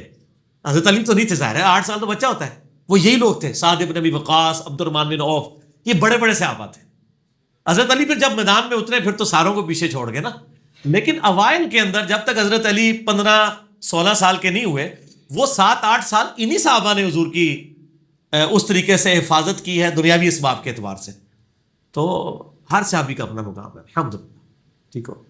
اچھا اگلی بات آ جاتی ہے کہ آپ لوگوں کو قرآن ڈائریکٹ پڑھنے کا کہہ کر دراصل گمراہی کا دروازہ کھول لیں, کچھ خدا کا خوف کریں. ہاں جی, میں اللہ کا خوف کرتا ہوں, اسی لیے لوگوں کو کہتا ہوں کہ قرآن پڑھیں, کیونکہ مجھے پتا ہے کہ قرآن میں یہی لکھا ہے. سورۃ الانعام کی آیت نمبر 19 ہے, وَأُوحِيَ إِلَيَّ هَذَا الْقُرْآنُ لِأُنذِرَكُم بِهِ وَمَن بَلَغَ. اے نبی علیہ السلام فرما دیجئے مجھے قرآن اللہ نے اس لیے وہی کیا تاکہ اس قرآن کے ذریعے میں تم تک دعوت و تبلیغ پہنچاؤں, اور جس تک یہ قرآن پہنچ جائے وہ بھی اس قرآن کے ذریعے تبلیغ کرے. تو سر میں اپنی کتاب آپ کو کوئی لکھ کے دے دوں, آپ کے بزرگوں نے تو کسی نے فضائل سنت پکڑا دی, کسی نے فضائل اعمال پکڑا دی, کسی نے 14 ستارے پکڑا دی. ہمیں تو نبی علیہ السلام کتاب اللہ دے کے گئے, یہ سنت ہے. اور یہ حیران کن بات ہے کہ اگر مجھے کوئی یہودی آ کے یہ کہے نا کہ قرآن ڈائریکٹ نہ پڑھنا گمراہ ہو جاؤ گے, ہم کہیں گے دیکھو اللہ کا دشمن ہے, اپنی کتاب پڑھوانا چاہتا ہے, تو تھوڑا مولوی ممبر تے چڑھ کے آندا ہے قرآن ڈائریکٹ نہیں پڑھنا چاہیے, گمراہ ہو جاؤ گے. تو اس کے بارے میں سوچا جائے یہ کسی اور چکر میں ہی ہے. یہ مسلمان کے لبادے میں ایک دشمن اسلام کا کھڑا ہوا ہے آپ کے سامنے. قرآن تو کم از کم 4 دفعہ ایک سورت میں کہہ رہا ہے وَلَقَدْ يَسَّرْنَا الْقُرْآنَ لِلذِّكْرِ فَهَلْ مِن مُدَّكِرٍ. قرآن نصیحت کے لیے آسان ہے کوئی سمجھنے والا؟ اور سر میں ڈائریکٹ تو کبھی بھی میں نے نہیں کہا, یہ میرے پہ جھوٹا الزام ہے. میں نے ہمیشہ کہا ہے بریلوی ہو تو احمد بریلوی صاحب کا ترجمہ پڑھو, جو بندی ہو تو اشری تھانوی کا ہی پڑھ لو اپنے بزرگوں کا, آپ اہل حدیث ہو تو جونا گھڑی صاحب کا ہی پڑھ لو, شیعہ ہو تو سید فرمان علی شاہ صاحب کا پڑھ لو. سر میں تو کہتا ہوں آپ احمد بریلوی صاحب سے قرآن پڑھیں, کیونکہ وہ یہ نوٹس تو نہیں بنا کے گئے تھے آپ کے لیے ترجمہ لکھ, تو میں تو ڈائریکٹ احمد بریلوی صاحب سے قرآن پڑھتا ہوں. میں نے کو اپنا میرا قرآن کا کوئی ترجمہ لانچ ہوا ہے کہیں آپ کے پاس ہے تو ڈائریکٹ کہاں سے؟ جب میں احمد بریلوی صاحب کا ترجمہ پڑھ رہا ہوں تو میں تو ان سے قرآن پڑھ رہا ہوں نا, ترجمہ انہوں نے کیا نا, انہوں نے اپنی عربی کا کیا, آپ کے استادوں کے استادوں کے استاد نے, تو ڈائریکٹ تو ہم کہہ بھی نہیں رہے. ہم علماء سے بھی کب کہتے ہیں کہ آپ جان چھوڑیں, ہم کہتے ہیں علماء سے ہی پوچھیں, بلکہ پوچھیں نہیں پوچھو انہوں کہ جیڑی گل کی تھی جو لکھی کتنے ہے. جب یہ بات کرتے ہو کہتے ہیں سر پتہ لگ کے کہڑے اسٹیشن تو تسی بول رہے ہو, وہ اسٹیشن جیل ہوندا ہے دریا دے کنارے فرسٹ فلور ہوتے, وہ یہ کہنا شروع کر دیتے ہیں. ہم کہتے ہیں علماء کو پوچھے نہیں پوچھے کہ یہ آپ جو ممبر پہ بیان کر رہے ہیں یہ کس آیت اور کس حدیث میں لکھا ہوا ہے. تو ہم کہتے ہیں علماء سے ہی پوچھ کے چلیں, لیکن علماء سے یہ نہیں پوچھنا کہ سر بزرگ کیا فرماتے ہیں, حضرات کیا فرماتے ہیں. ان سے پوچھنا ہے اللہ کیا کہتا ہے, رسول اللہ کیا کہتے ہیں صلی اللہ علیہ وآلہ وسلم. کیونکہ حجۃ الوداع پہ قرآن و سنت ہی چھوڑ کے گئے تھے, بزرگان دین آپ کے نہیں چھوڑ کے گئے تھے, اس لیے کہ بزرگان دین کو تو فوت ہونا ہی ہونا ہے, قرآن اور سنت نے زندہ رہنا ہے. اگر نبی علیہ السلام دنیا سے چلے گئے تو کوئی اور بزرگ زندہ نہیں ہے. ہاں نبی علیہ السلام اپنی تعلیمات میں زندہ ہے, اور قرآن تو اس کا کلام ہے جو جس کو نہ موت آنی ہے نہ اونگ آنی ہے, تو یہ تو کتاب موجود ہے نا. میں نے مسئلہ نمبر میرا 1 اسی پہ ہے, امام الانبیاء کی دعوت قرآن. تو خدا کے لیے آپ لوگ خوف کریں بجائے ہم پہ یعنی کرنے کے غریب تو بدتمیز. آپ کا اپنا حال یہ ہے اور آپ ہمیں کہہ رہے ہیں کہ جی ہم لوگوں کو گمراہ کر. اچھا پھر کہتے ہیں ڈائریکٹ نہ پڑھیں, چلے سر آپ انڈائریکٹ پڑھا دیں. کس مسجد میں درس قرآن ہوتا ہے؟ کہتے ہیں ڈائریکٹ نہیں پڑھنا چاہیے, علماء سے پڑھنا چاہیے. تو سر علماء پڑھاؤ نا. ابھی شکر ہے سنا ہے پی ٹی اے کی گورنمنٹ نے اناؤنسمنٹ کی ہے کہ کمپلسری میٹرک تک قرآن ترجمے سے ختم کروایا جائے گا. تو وہ بھی ایک سٹیپ ایک پولیٹیکل گورنمنٹ نہیں لیا ہے نا. علماء نے تو کہیں قرآن نہیں شروع کیا ہوا, وہ تو صرف سپارے پڑھنے کے لیے اور میت کو بخشنے کے لیے انہوں نے قرآن کو سمجھا ہوا ہے. تو ہمیں تو کہتے ہیں ڈائریکٹ نہ پڑھو, اصل میں کہہ رہے ہوتے ہیں ناسی پڑھے نہ تو پڑھن دینا. اور میں آپ کو حقیقت بات ہے, آپ جتنے بڑے بہت بڑا کوئی عربی دان ہے نا وہ تو ترجمہ کر لے گا, ادروائز آپ کے جو عام مولوی ہیں درس نظامی والے ان کے سامنے آپ 30واں پارہ کھول کے رکھیں نا, ان کو کہ قرآن کا ذرا ترجمہ کر عربی کے ساتھ, اور ساتھ آپ احمد بریلوی صاحب کا یا اشری تھانوی کا ترجمہ کھول لیں, آپ کو پتہ چلے گا آدھے الفاظ کا اس کو مطلب ہی نہیں پتا ہوگا. ایویں انہوں نے روپ پایا ہے, اصل انہوں نے آپ نہیں نہ آتا, یہ کہتے ہیں ڈائریکٹ نہ پڑھو, اور انٹرنیٹ بھی نہیں پڑھاتے, خود بھی نہیں پڑھاتے, خود آتا نہیں ہے. ورنہ درس قرآن کرے نا, اپنے اپنے مولویوں کی کتابیں لے کے مسجد کے بعد بیٹھ جاتے ہیں نا نماز پڑھنے کے بعد, قرآن بھی کھول کے بیٹھے. آپ درس قرآن کسی مسجد میں شروع کریں. میں کہتا ہوں جی آپ عام بندے ہیں نا, مسجد میں جا کے 5-6 دوست بٹھا کے تو قرآن کا ترجمہ شروع کریں, ایک تو دوسرا دن نہیں مولوی نے تو انہوں پڑھن دینا. وہ اگر آ جائے ان کو سر تسی بیٹھ جاؤ میں سننا, تو کہے گا نا پڑھو ہی نا, وہ یہ کہے گا. تو سر پھر ہمیں تو گھر کے جب دشمن اتنے چمٹے ہوئے ہیں تو باہر سے تو کسی دشمن کی ضرورت ہی نہیں. نہیں تو اگر یہ اتنا روک رہے ہیں تو پھر ترجمے کیوں کیے ہیں انہوں نے؟ یہ آپ کے علم میں ترجمے یا تو پھر اس لیے کیے ہیں, میں انہی کی زبان بات کرتا ہوں, شاید انہوں نے کمائی کے لیے کیے ہیں. میرا خیال نہیں کہ اس وقت کمائی کا کوئی ذریعہ تھا, انہوں نے ہمارے لیے کیے ہیں ترجمے. اب پیچھے لوگوں نے کمائیاں شروع کر دی. 2 ہی ہو سکتا ہے نا, یا پرسنل نوٹس ہو, وہ پرسنل ہوتے تو پرنٹ نہ ہوتے, پرسنل نہیں ہے. دوسرا ہے کمائی کا ذریعہ ہو, یہ ماننے کے لیے تیار نہیں ہو گئے جی ہم نے تو قرآن تو نہیں بیچنا. تیسرا کیا جی عوام جان جائے, تو اسی کے لیے. اسی لیے تو دیکھیں نا ساتھ پورے قرآن میں لکھا ہوتا ہے ایاک نعبد و ایاک نستعین, حاشیے میں یا علی مدد بھی لکھا ہوتا ہے. اللہ کی بات نہیں ماننی, ساتھ بیچ میں اپنا بھی لقمہ جو ہے نا. اور میں کہتا ہوں, میں داد دیتا ہوں, کم از کم شیعہ نے یہ حرکت نہیں کی ہے. شیعہ کا آپ ترجمہ پڑھیں سید فرمان علی شاہ صاحب کا, ایاک نعبد و ایاک نستعین کی تفسیر میں انہوں نے لکھا ہے کہ یہ آیت واضح دلیل ہے کہ اللہ کے علاوہ کسی کو مدد کے لیے نہیں پکارنا چاہیے. انہوں نے یہ علی مدد نہیں لکھا ہوا, لیکن آپ بریلوی صاحب کی جو کنز الایمان کے ساتھ حاشیہ لگا ہوا ہے اس میں سارے بزرگ مانگے ہوئے ہیں, اور سر دیوبندیوں نے بھی یہی کیا ہوا ہے. تفسیر عثمانی میں بھی ساتھ لکھا ہوا ہے کہ جو اولیاء اللہ سے مانگا جاتا ہے دراصل اللہ ہی سے مانگنا ہوتا ہے وہ. تو سر پھر تسی کہتے ہو سی ٹھیک ہے, شیعہ نے یہ جرت نہیں کی ہے جن کے اوپر ٹیگ لگا ہوا ہے. تو پھر دیکھ اور کھول کے دیکھ لیں, میرا تو ایک کلپ ہے قرآن کی 8 ٹرانسلیشنز کا اختلاف, ہزاروں لوگوں نے دیکھا, میں نے ایچ ڈی کیمرے میں یہ دکھائے ہیں, سب نے ترجمہ صحیح کیا ہوا ہے, تفسیر میں کوئی نہ کہیں ڈنڈی ماری ہوئی ہے. اچھا اگلا سوال ہے کہ آپ نے دین کو اتنا آسان بنا دیا ہے کہ دن میں 5 نمازوں کی صرف 7 رکعتیں پڑھ لینا ہی کافی ہے, یہ آزاد خیالی نہیں ہے؟ آزاد خیالی یہ نہیں ہے, نعوذ باللہ. بخاری مسلم میں حدیث ہے, ایک صحابی آئے, ان کا یا رسول اللہ صلی اللہ علیہ وسلم مجھے کوئی ایسا عمل بتائیں کہ میں جنت میں چلا جاؤں. یہ آپ کو مشکات کے شروع میں مل جائے گی حدیث. کہا فرض نماز قائم رکھ, فرض زکات دے, فرض روزے رکھ, حج اس وقت تک فرض نہیں ہوا تھا, تو جنت میں چلا جائے گا. اس نے کہا یا رسول اللہ صلی اللہ علیہ وسلم میں صرف فرض نماز پڑھوں گا, صرف فرض زکات دوں گا, چونکہ آپ نے کہا ہے نا, میں نہ اس میں کوئی ایڈ کروں گا کوئی سنتا نفل, یہ بریکٹ میں, اور نہ کم کروں گا. یہ کہہ کے وہاں سے چلا گیا. آپ صلی اللہ علیہ وآلہ وسلم میں اگر کسی نے جنتی کو دیکھنا ہے اس کو دیکھ لو, تو جنت کی گارنٹی مل گئی ہے. اچھا اب آپ حیران کن بات دیکھیں, اچھا اس کا پتہ وہ جواب بھی دیں گے, وہ کہیں گے فرض نماز کا مطلب ہے کہ سنتے نفل بھی بیچ میں شامل ہیں. نہ, اگر آپ یہ بات کریں گے تو پھر میں آپ کو پھکی دوں گا. فرض زکات کا مطلب پھر کیا ہوگا؟ فرض زکات کا مطلب کیا ہے کہ 2.5% کے علاوہ آپ کو 30-40% اور بھی دینا ہوگا. کہیں گے نہیں فرض بس 2.5% دے دیا کافی ہے. تو سب فرض رکعتیں بھی فرض کی 17 ہی کافی ہیں. پھکی پھکی کے بغیر بات سمجھ نہیں آتی. زکات کا وہ تو اگلی بار 2.5% بھی نہیں کسی نے دینا. انہوں نے کہا کی کروں اللہ دے بندے. اچھا یہ وہ ایسی بات, یہ مال کی بات تھی نا, ان کو پتا تھا پبلک مانیں گی نہیں. زکات میں آج تک کسی مولوی نے کہا ہے کہ جی دیکھیں جب تک آپ ساتھ اور نفلی صدقات سنت صدقات نہ نکال لیں آپ کے زکات قبول ہی نہیں ہونی کہتے ہیں. تو نماز کے لیے وہ کہتے ہیں کہ جب تک سنتے ہیں اور نفل نہیں پڑھیں گے قبول ہی نہیں ہوگی. اس سے بھی آگے یہ کہتے ہیں آپ نے تراویح نہ پڑھی آپ کا روزہ ہی نہیں ہوگا. تو جعلی کام بتائے ہوئے. فرض کی 17 رکعتیں کافی ہیں. میرا یوٹیوب پہ کلپ لاکھوں لوگوں نے دیکھا. کیا فرض نماز کی 5 نمازوں کی 17 رکعتیں پڑھ لینا کافی ہیں؟ کافی ہیں. 2 فجر 4 ظہر 4 عصر 3 مغرب 4 عشاء. اور یہ بھی سر پاکستان کے مسلمانوں کے لیے. یورپ امریکہ کے مسلمانوں کے لیے یہ 17 نہیں ہے, یہ بہت کم ہے.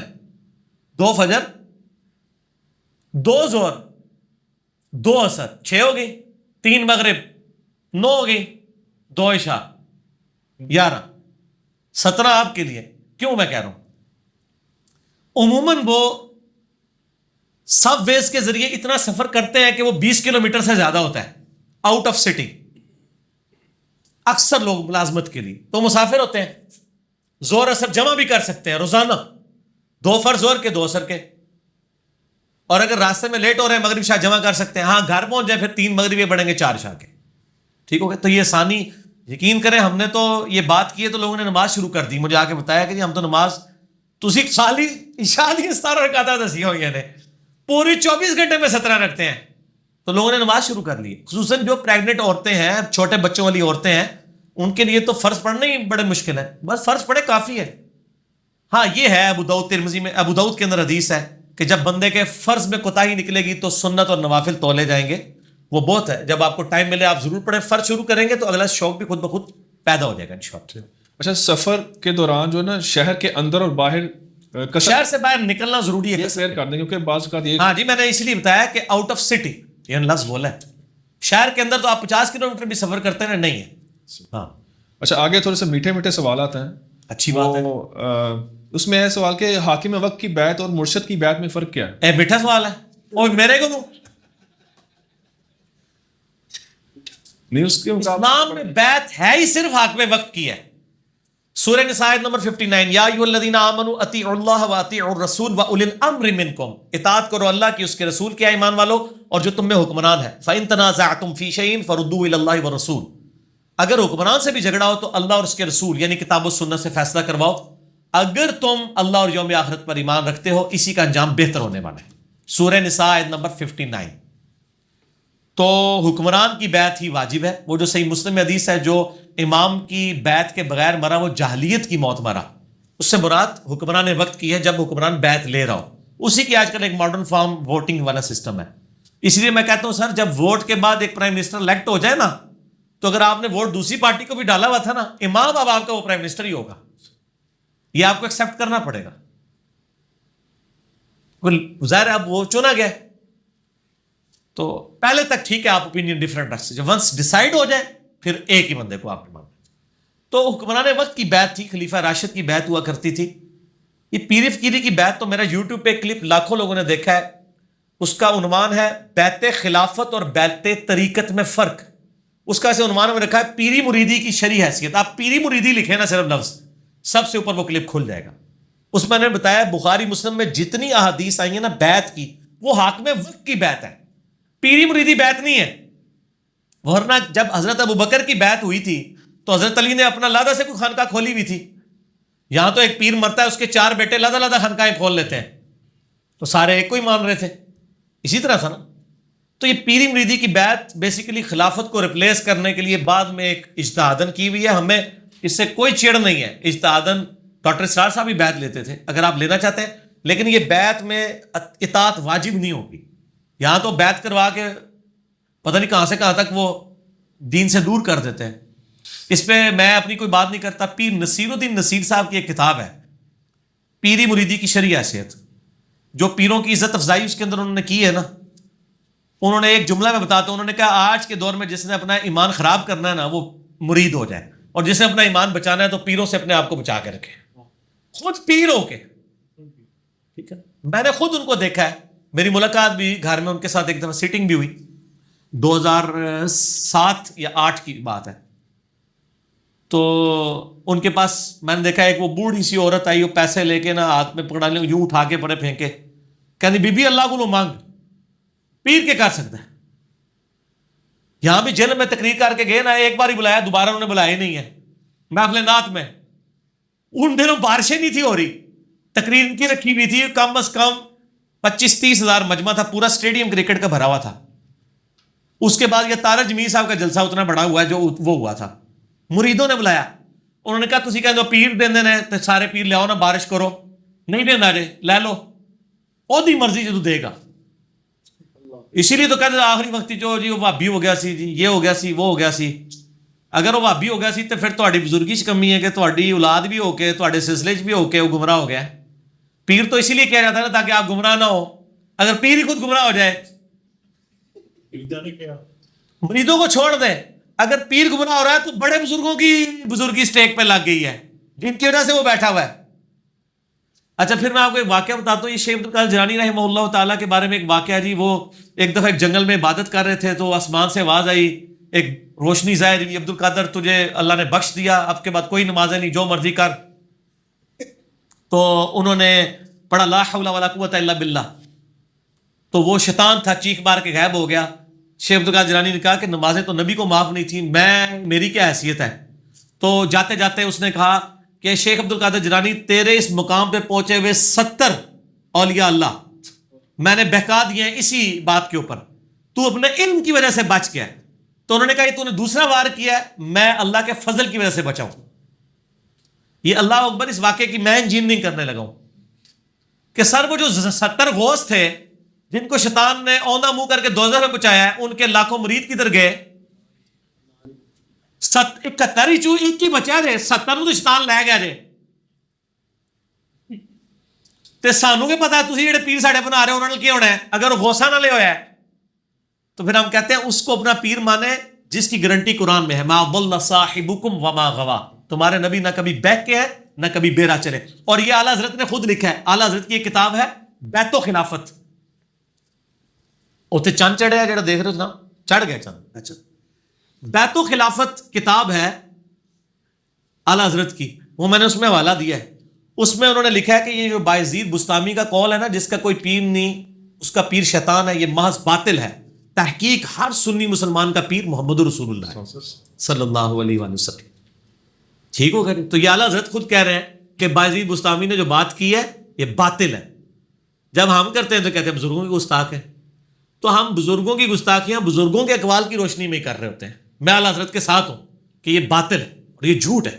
جو کلمہ پڑھ لے پھر قرآن میں تو بیعت آئی ہے اللہ کی، سورہ توبہ میں آیا اللہ تعالیٰ نے مومنین کی جانیں اور مال جنت کے بدلے میں خرید لی ہیں، اس بیعت پر خوشیاں مناؤ۔ سر جب میری بیعت ہوئی ہوئی ہے اللہ سے اور اس کے رسول سے صلی اللہ علیہ وآلہ وسلم، تو میں چھوٹے بڑے موٹے پیر کیوں پڑھا جنہوں نے منو روٹی دے کے تو پالنا پہ جائے؟ میں پھر وہ اکثر بات کرتا ہوں نا کہ لوگوں نے گاڑیوں کے پیچھے لگایا ہوتا ہے نگاہ مرشد، حالانکہ وہ نگاہ مرشد نہیں ہوتی، وہ ہادہ من فضل ربی ہوتا ہے۔ اور جن پیروں کو یہ نذرانے دے رہے ہوتے ہیں ان کا بھی کام ہے کہ وہ اپنی گاڑی کے پیچھے لگوائیں کہ مریدین کے نذرانوں کی برکت سے، اور وہ سچ بھی ہوگا۔ یہ تو جھوٹ ہے نگاہ مرشد، یہ تو بیچارہ پورا دن ٹیکسی چلا رہا ہے، پیچھے لکھا ہوا ہے بری بری امام بری کر دے کھوٹی قسمت ہری، اور جا کے امام بری کے وہاں پہ مزار کے اوپر جا کے چندہ بھی دے رہا ہے۔ اس مزار کے اوپر جو سارے معاملات چل رہے ہیں وہ تیرے چندے سے چل رہے ہیں۔ یہ تو ہونا چاہیے اس مزار پہ لکھا ہو کہ ٹیکسیوں والے اور غرباء کی نگاہ کرم سے، یہ سچائی ہوگی۔ یا پھر خدا کے لیے آپ لکھو ہذا من فضل ربی۔ حضرت سلیمان علیہ السلام کے دربار میں جب وہ پلک جھپکنے سے پہلے وہ لے آیا ان کا وہ امتی یا فرشتہ یا جو بھی تھا، جس کو عاصم بن برقیہ کہتے ہیں یہودی، مسلمانوں میں ان کے ہاں نام ہے، قرآن میں نام نہیں آیا، تو انہوں نے اس کی تعریف تو نہیں کی، انہوں نے کہا ھذا من فضل ربی، یہ میرے رب کا فضل ہے۔ حضرت زکریا علیہ السلام مرشد تھے سیدہ مریم کے، سورہ ال عمران میں آتا ہے بے موسمی پھل وہاں پڑے ہوئے ہیں، حضرت زکریا کہتے ہیں تیرے پاس مریم یہ فروٹ کہاں سے آتا ہے؟ وہ مریم اگر آج کی ہوتی نا تو کہتے حضور نگاہ مرشد ہے تہاڈی دعاواں دی برکت ہے، ان کا یہ میرے رب کے پاس سے آتا ہے۔ اگے حضرت زکریا نے بھی کہا کہ میں تینوں سکھایا سی، تو میری مریدنی، تیری جرت میرے بغیر ڈائریکٹ اللہ تک پہنچ رہی ہے؟ نہیں۔ جب انہیں بات سنی چپ کر کے محراب میں چلے گئے اور یہ سوچا کہ جو اللہ مریم کو بے موسمی پھل دے سکتا ہے مجھے اس بڑھاپے میں اولاد بھی دے سکتا ہے، میں بھی بے موسمی ہوں، اور کہا یا اللہ مجھے اولاد دے دے جو اولاد یعقوب کا وارث بنے۔ یہ خانقاہ ٹیمپل آف سلیمان، یہ جو خانقاہ ہے ہیکل سلیمانی، اس کا مجھے ایک گدی نشین چاہیے۔ یہ تہاڈے لیے گدی نشین نہیں، نبی جو توحید سکھائے، جو اولاد یعقوب کا وارث ہو بنی اسرائیل کا۔ اللہ نے ان کو بڑھاپے میں، وہ بڑی پیاری دعا ہے سورہ مریم میں، میرا بال سفید ہو چکے ہیں، سر چمک اٹھا ہے سفیدی سے، میری بیوی بھی بانجھ ہے، میں بوڑھا لاغر ہو چکا ہوں، پھر بھی مجھے اولاد دے دی اللہ نے۔ ٹھیک ہوگا جی، اللہ کے فیصلے۔ اچھا، حاکم وقت کی بیعت کوئی نہ کرے اگر تو وہ پھر کافر؟ حاکم وقت کی بیعت نہیں، کافر والا کفر اسلام کا مسئلہ نہیں ہے۔ حاکم وقت کی جو بیعت نہیں کرتا نا تو بغاوت نہ کرے، بیعت اگر نہیں کرتا تو وہ ظاہر ہے کہ ایک گناہ گار ہوگا، بغاوت پہ اترے گا تو پھر اس کو قتل کیا جائے گا۔ حضرت علی نے جنگ صفین کیوں لڑی ہے؟ کیونکہ حضرت معاویہ نے بغاوت کر دی تھی نا، اور یہ بغاوت کا لفظ بخاری میں 2812، عمار کو ایک باغی جماعت قتل کرے گی، عمار ان کو اللہ کی طرف بلائے گا اور جنت کی طرف، وہ جماعت دوزخ کی طرف بلائے گی۔ حضرت علی کو نبی علیہ السلام نے فرمایا یہ جنت کی طرف بلانے والی جماعت ہے، صحیح بخاری 2812، اور مخالف پارٹی کو کہا دوزخ کی طرف، حالانکہ وہ صحابی بھی تھے حضرت معاویہ رضی اللہ عنہ، لیکن چونکہ انہوں نے حاکم وقت خلیفہ راشد کے خلاف بغاوت کی ہے نا، یہ بہت بڑا جرم ہے، یہ بدعت کبر ہے حاکم وقت کو چیلنج کرنا۔ ٹھیک ہو گیا نا؟ اسی لیے حضرت علی نے پھر تلوار اٹھائی، پھر انہوں نے قرآن نیزے پہ اٹھا کے تو جان بخشی حضرت علی نے کر دی ان کی۔ تو ادروائز وہ والی اسی کے اگینسٹ سعد ابن عبادہ نے حضرت ابو بکر کی بیعت نہیں کی، تو حضرت بکر نے ان کو قتل تو نہیں کروایا، لیکن انہوں نے بغاوت نہیں نہ کی تھی، بیعت نہیں کی، کہا میں نہیں مانتا خلیفہ۔ پھر حضرت عمر کی بھی بیعت نہیں کی، حضرت علی نے خود بخاری مسلم میں آتا ہے 6 مہینے حضرت ابو بکر کی بیعت نہیں کی، تو نہیں منوایا گیا کہ جی آؤ بیعت، لیکن کوئی پارٹی نہیں بنائی، کوئی جتھا بنا کے، کوئی فوج لے کے تو نہیں لڑ گئے۔ بعد والوں کو ہم باغی اس لیے کہتے ہیں، یہ باغی سے مراد کوئی اسلام سے باغی نہیں ہے، شریعت کی ٹرم میں باغی، جنگ جمل صفین نہروان والے، کہ انہوں نے خلیفہ راشد کے خلاف بغاوت کی ہے۔ اور بخاری مسلم میں تو میں نے یہ حدیث بتائی نا، عمار کو باغی جماعت قتل کرے گی۔ ابو داؤد ترمذی ابن ماجہ میں ہے کہ میرے بعد تم بہت اختلاف دیکھو گے، دین میں نئی نئی بدعتوں سے بچنا، اور میری اور میرے خلفائے راشدین کو سنت کو لازم پکڑنا، ہر بدعت گمراہی ہے، گمراہی دوزخ میں لے جانے والی ہے۔ خلیفہ راشد کے خلاف بغاوت کو ہی بدعت کہا گیا ہے، باقی تو بدعتیں آپ نے خود بنائی ہوئی ہیں نا اجتہاداً۔ اصل بدعت ہے خلیفہ راشد کے خلاف کھڑا ہونا۔ جنگ جمل صفین نہروان میں جو مولا علی کے خلاف کھڑے ہوئے ہیں ان کا یہ عمل بدعت پہ مبنی ہے۔ خود اما عائشہ نے کہا کہ مجھ سے نبی علیہ السلام کے بعد ایسا کام ہو گیا ہے، یعنی کہ مجھے میری سوکنوں کے ساتھ دفن کرنا۔ تو یہ علیحدہ سے ایک ٹاپک ہے، مسئلہ 101 دیکھ لیں، میں محرم ہے نا تھوڑا اس پر چل بھی نہ پاؤں، رہنے دو۔ اچھا محرم پہ ہماری 28 نمبر مجلس 10 محرم 1440 کو ریکارڈ ہو کے 4 گھنٹے اور تقریباً 14 منٹ کی اپلوڈڈ ہے یوٹیوب پہ. محرم کے آلموسٹ سارے میں نے مسائل اس کے اندر کور کرتے ہیں. لہٰذا آج کوئی سنی شیعہ کنفلکٹ پہ سوال نہیں آنا چاہیے. ٹھیک ہو گیا. ننگے سر رہنا مذہبی حلقوں میں آخر کیوں برا مانا جاتا ہے؟ ننگے سر رہنا اس لیے برا مانا جاتا ہے کہ انڈیا پاکستان میں نیک ہونے کا لائسنس، غیبت کو چھوڑنا، بدکاری کو چھوڑنا، جھوٹ کو چھوڑنا، رشتہ داروں کے ساتھ اس نے سلوک کرنا، بیوی بچوں کا خیال رکھنا، ماں باپ کا فرمانبردار ہونا نہیں ہے. نیک ہونے کا سرٹیفکیٹ ایک سونی سی داڑھی، خوبصورت سی پگڑی، کرتا، شلوار ٹخنوں سے اوپر ہے، پاویں کام چوک کے رکھو. یہ سرٹیفکیٹ ہے. میرا یوٹیوب پہ کلپ ہے، انڈیا پاکستان بنگلہ دیش کے 2 فتنے، ایک شکل کا فتنہ، گیٹ اپ کا فتنہ، اور دوسرا جذباتی فتنہ. تو صحیح نعرہ مار لے بڑا پکا مومن ہے. یہ فتنے. جبکہ صحیح مسلم میں حدیث ہے اللہ تمہاری شکلوں اور مال کو نہیں دیکھتا، دلوں اور اعمال کو دیکھتا ہے. آپ دیکھیں ایک داڑھی منڈا شخص ممبر پہ خطبہ دینا تو لوگ کہتے ہیں یار کیڑا چڑھ گئے، اور ایک داڑھی والا جو جھوٹ بولتا ہو، مسجد چندہ بھی چوری کرتا ہو، جھوٹی روایتیں بھی بیان کرتا ہو، لوگوں کو بے دینیت اور شرک بھی سکھاتا ہو، غلط دین سکھا رہا ہو، اس کے پیچھے لوگ نماز پڑھتے ہیں کیونکہ اس کے بعد داڑھی اور پگڑی کا سرٹیفکیٹ ہوتا ہے. حالانکہ جھوٹ بولنا داڑھی مڈانے سے بہت بڑا گناہ ہے، لیکن چونکہ جھوٹ بولنا اللہ کے نزدیک بڑا گناہ ہے اور داڑھی مڈانا اس لیول کا بڑا گناہ عوام کے نزدیک ہے. ویسے تو مرد کے لیے داڑھی فرض ہے، میرا تو یوٹیوب پہ کلپ بھی ہے، لیکن جھوٹ اور داڑھی کو کمپیئر کریں تو جھوٹ بولنا گناہ کبیرہ بہت بڑا، اس پہ وعید ہے، وہ نظر نہیں آتی. تو سر اس لیے سر ڈھانپنا مذہبی حلقے میں سمجھا جاتا ہے کیونکہ سرٹیفکیٹ ہے آپ کے پاس. آپ قرآن پڑھتے ہیں غلط، ہے بیت ہے پڑھتے رہیں، آپ کیسے نماز ہو جائے گی؟ اگر آپ کے پاس داڑھی ہے اور آپ اگر قرات صحیح کریں وہ کہیں گے، اور آپ کے پاس داڑھی نہیں ہے تو نماز نہیں ہوگی. وہ یہ کہتے ہیں. حالانکہ مسلم شریف میں صرف امامت کی 4 شرائط ہیں. نمبر 1 قرآن کا علم. چلے ان میں ہم صرف قرات ہی کہہ دیتے ہیں، ترجمہ تفسیر تو کسی نے نہیں آتا، جڑے عام چھڑے امام نے ان کتنے پتہ ہے. دوسرا سنت کا علم. تیسرا اس میں بھی برابر ہوں تو ہجرت میں جو پہلے ہے یعنی سینئر مسلمان. سینئر مسلمان عمر میں نہیں، جو ویسے سینئر ہو، جو جلدی یعنی دین پہ پریکٹسنگ ہو. اور چوتھے نمبر پہ اگر اس میں بھی برابر ہے پھر عمر میں جو بڑا ہے. فقہ حنفی میں 2 شرائط اور بھی ہیں، بڑی گندی گندی، میں بیان نہیں کروں گا کیونکہ فیمیلز نے بھی دیکھنا ہوتا ہے. لیکن یہ اب آپ کی ذمہ داری ہے کہ آپ نے پوچھنا ہے کہ فقہ حنفی میں اس کے بعد جو 2 گندی گندی شرائط ہیں وہ کون سی ہیں، تاکہ آپ کو کم از کم پتہ چلے کہ مسلم شریف کیا کہتی ہے اور آپ کی فتاوی عالمگیری شریف اور در مختار شریف کیا فرماتی ہے. تو ہم چھوڑ دیتے ہیں، لیکن ہنٹ دینا ہماری ذمہ داری ہے. اور جب وہ آپ کو 2 شرائط بتائیں نا تو جو امام بتا رہا ہو نا اس میں بھی وہ 2 شرطیں آپ نے خود چیک کرنی ہے، وہ پھر ہماری مسلم شریف والی شرط پہ ہی آ جائے گا. ٹھیک ہوگا جی. تو یہ اس لیے گیٹ اپ کا فتنہ تو ہے. اچھا علی بھائی اگلا سوال ہے، اپنے علاقے اور ملک کو چھوڑ کر دوسرے ملکوں میں جا کر تبلیغ کرنا کیا یہ درست ہے؟ یہ میرے بھائی مجھے پتا ہے اس سوال کے اندر سے کیا سمیل آ رہی ہے. جو بےچارے اپنے جیب سے مال خرچ کے اتنی تکلیف اٹھا کے اپنے ملک کے اندر بھی تبلیغ کرنے کے لیے جا رہے ہیں، تبلیغی جماعت والے ادھر جاتے ہیں تو مولوی کی تیکھیاں سنتے ہیں، وہ عوام کی تیکھیاں سنتے ہیں. یار وہ دین کے لیے قربانی کر رہے ہیں. آپ کا مولوی تو تنہا لے کے جمعہ پڑھا رہا ہے نا، اور تبلیغی جماعت والا بیچارہ اپنی جیب سے خرچ کے دوسرے شہر میں آ کے آپ کو تبلیغ کرنے کے لیے آیا ہے. آپ کو تو بے تنخواہ ملازم ملے ہوئے ہیں، اللہ کا شکر ادا کریں. آپ کے اپنے امام مسجد نے کبھی باہر جا کے محلے میں دعوت نہیں کی ہے کہ یار مسجد میں آؤ. وہ بیچارہ اتنی دور سے چل کے کراچی کا مسلمان رائے ونڈ سے تشکیل کرا کے پشاور والے کو کہہ رہا ہے نماز پڑھو، اور آپ سے پیسے بھی نہیں مانگ رہا.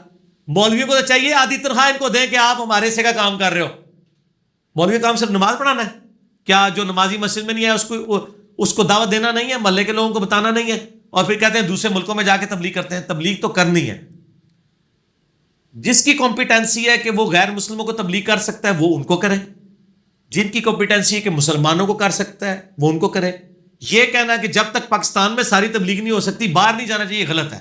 یہ تو اسی طریقے سے ہے کہ نبی صلی اللہ علیہ وسلم کو کوئی کہتا کہ جب تک آپ کے اپنے سارے رشتہ دار کلمہ نہیں پڑھتے ہم نے کلمہ نہیں پڑھنا. تو سر حضور صلی اللہ علیہ وآلہ وسلم کا جو اپنا چچا ہے اس نے تو ابو لہب نے تو کلمہ نہیں پڑھا، تو پھر تو حضرت ابو بکر کو بھی نہیں پڑھنا چاہیے تھا کیا؟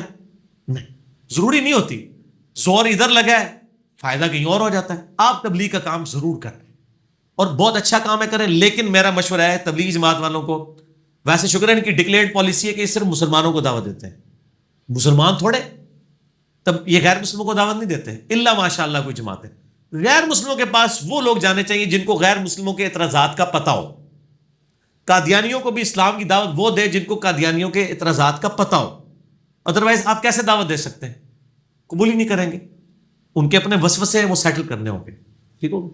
اچھا، آپ جب بھی بات کرتے ہیں تبلیغی جماعت کے حوالے سے یا اس میں دعوت کے حوالے سے، تو اس میں تو پھر بریلوی حضرات بھی ایسے ہیں جو کہ وہ نکلتے ہیں ہاں جی، دعوت اسلامی والے بھی ہیں، اور لیکن ان میں اب تنخواہ کا سلسلہ بھی شروع ہو چکا ہے، وہ جو لائف ٹائم کے لیے ادھر وقف ہوئے ہیں نا وہ پیڈ لوگ ہیں زیادہ تر، لیکن ایفرٹ تو کر رہے ہیں نا، ایفرٹ کر رہے ہیں، ہم اس ایفرٹ میں ان کے ساتھ ہیں، لیکن ان کا معاملہ یہ ہے کہ ان کی کافی ساری چیزیں کتاب و سنت کے منافی ہیں عقیدہ توحید کے حوالے سے۔ تو اس لیے میں تبلیغی جماعت کی اس لیے مثال دیتا ہوں کہ تبلیغی جماعت اس وقت دنیا کی سب سے بڑی جماعت ہے مسلمانوں کی۔ یہ نہیں ہے کہ ایک آپ پروپیگنڈا شروع کر دیں اور کسی کو بڑا کریں، نہیں، میرا یہ دعویٰ ہے کہ عام دنوں میں رائے ونڈ میں اتنے نمازی نماز پڑھتے ہیں کہ خانہ کعبہ میں اتنے نمازی نہیں ہوتے ہیں، عام دنوں میں، خاص دنوں میں نہیں۔ 1,00,000 کے قریب بندہ نماز پڑھ رہا ہوتا ہے رائے ونڈ میں، اجتماع کے دنوں میں تو زیادہ ہوتا ہے، اتنی بڑی کسی مسجد کی گیدرنگ نہیں ہوتی ہے 1,00,000 کے قریب۔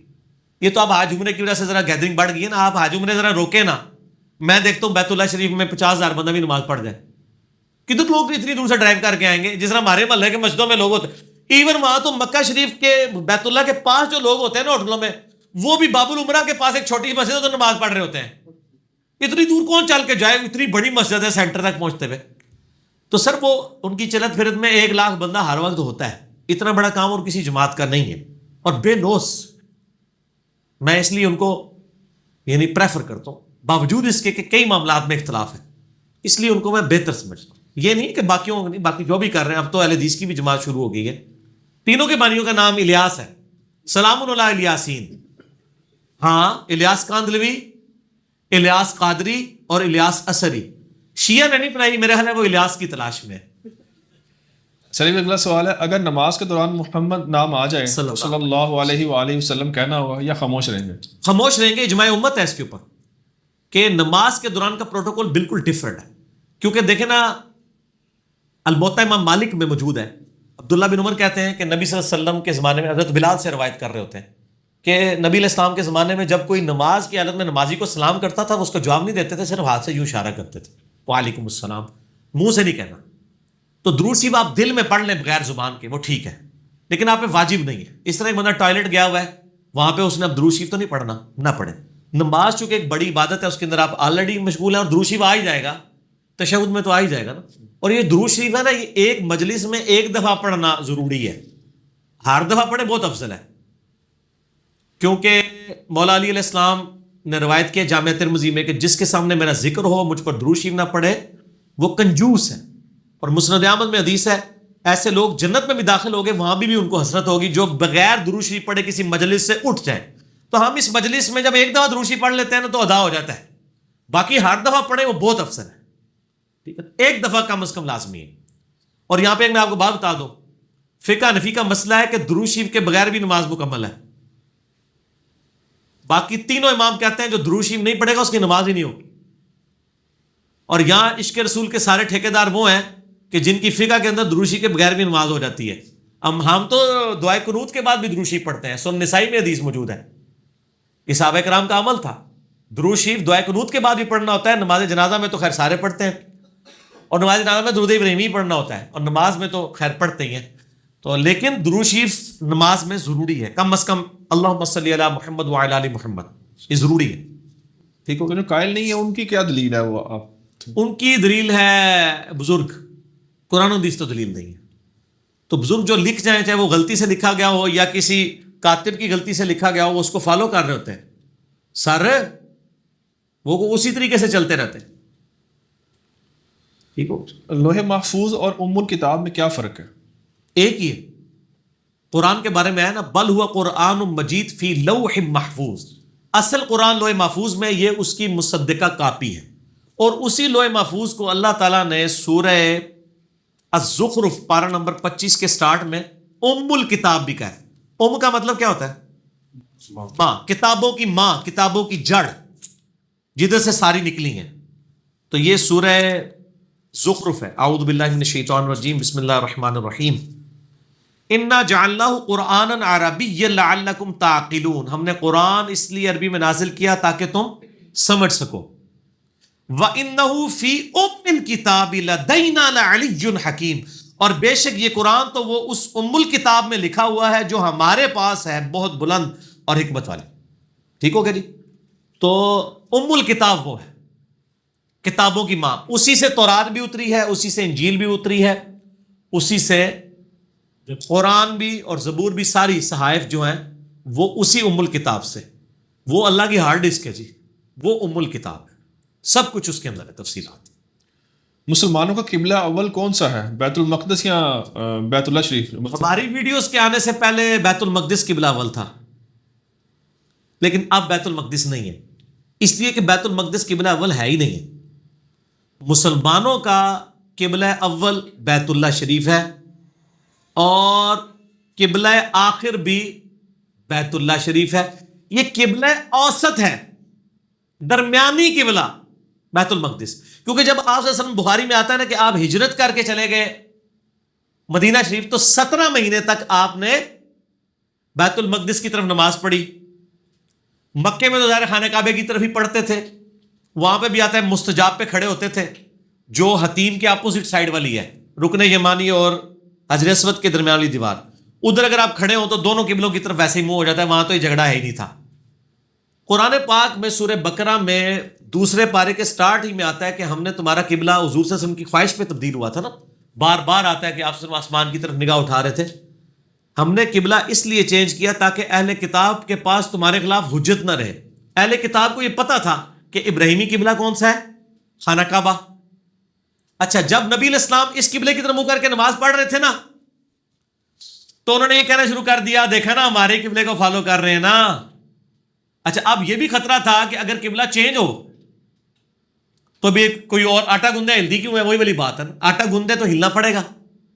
اچھا، اب جب یہ بات سنتے رہے تو نبی علیہ السلام کی خواہش تھی اللہ قبلہ ادھر واپس ہو جائے، واپس ہو جائے. وہ واپس ہوا تو اللہ تعالیٰ نے قرآن میں فرمایا کہ ہم نے قبلہ اس لیے چینج کیا تاکہ اہل کتاب کے پاس حجت نہ رہے، کیونکہ ان کو یہ بات پتہ تھی کہ ابراہیمی قبلہ جو ہے وہی ہے. اچھا، اوپر سے مسلمانوں کو یہ کہتے تھے اور اندر سے یہودیوں کو کہتے تھے اگر یہ ابراہیمی ہوتا نا تو خانہ کعبے کی طرف منہ کر کے نماز پڑھتا. دیکھو اس نے یہ ایسے ہی کہہ رہا ہے. دیکھا، ایک ٹکٹ میں دو مزے. اب دونوں میں سے ایک چیز چوز کرنی تھی، تو پھر اللہ تعالیٰ نے یہی چوز کیا کہ قبلہ چینج کر دیا جائے. لیکن پھر وہ دوسری ایکسکیوز تو ان کے پاس تھی کہ اچھا تم کہتے ہو ہم موسیٰ علیہ السلام کو بھی مانتے ہیں، تو موسیٰ کا قبلہ تو یہ تھا، تمہارا دین ہی کوئی اور ہے، ادھر ٹور پہ ہو. دیکھا، تو یہ دونوں میں سے ایک کام تو ہونا تھا.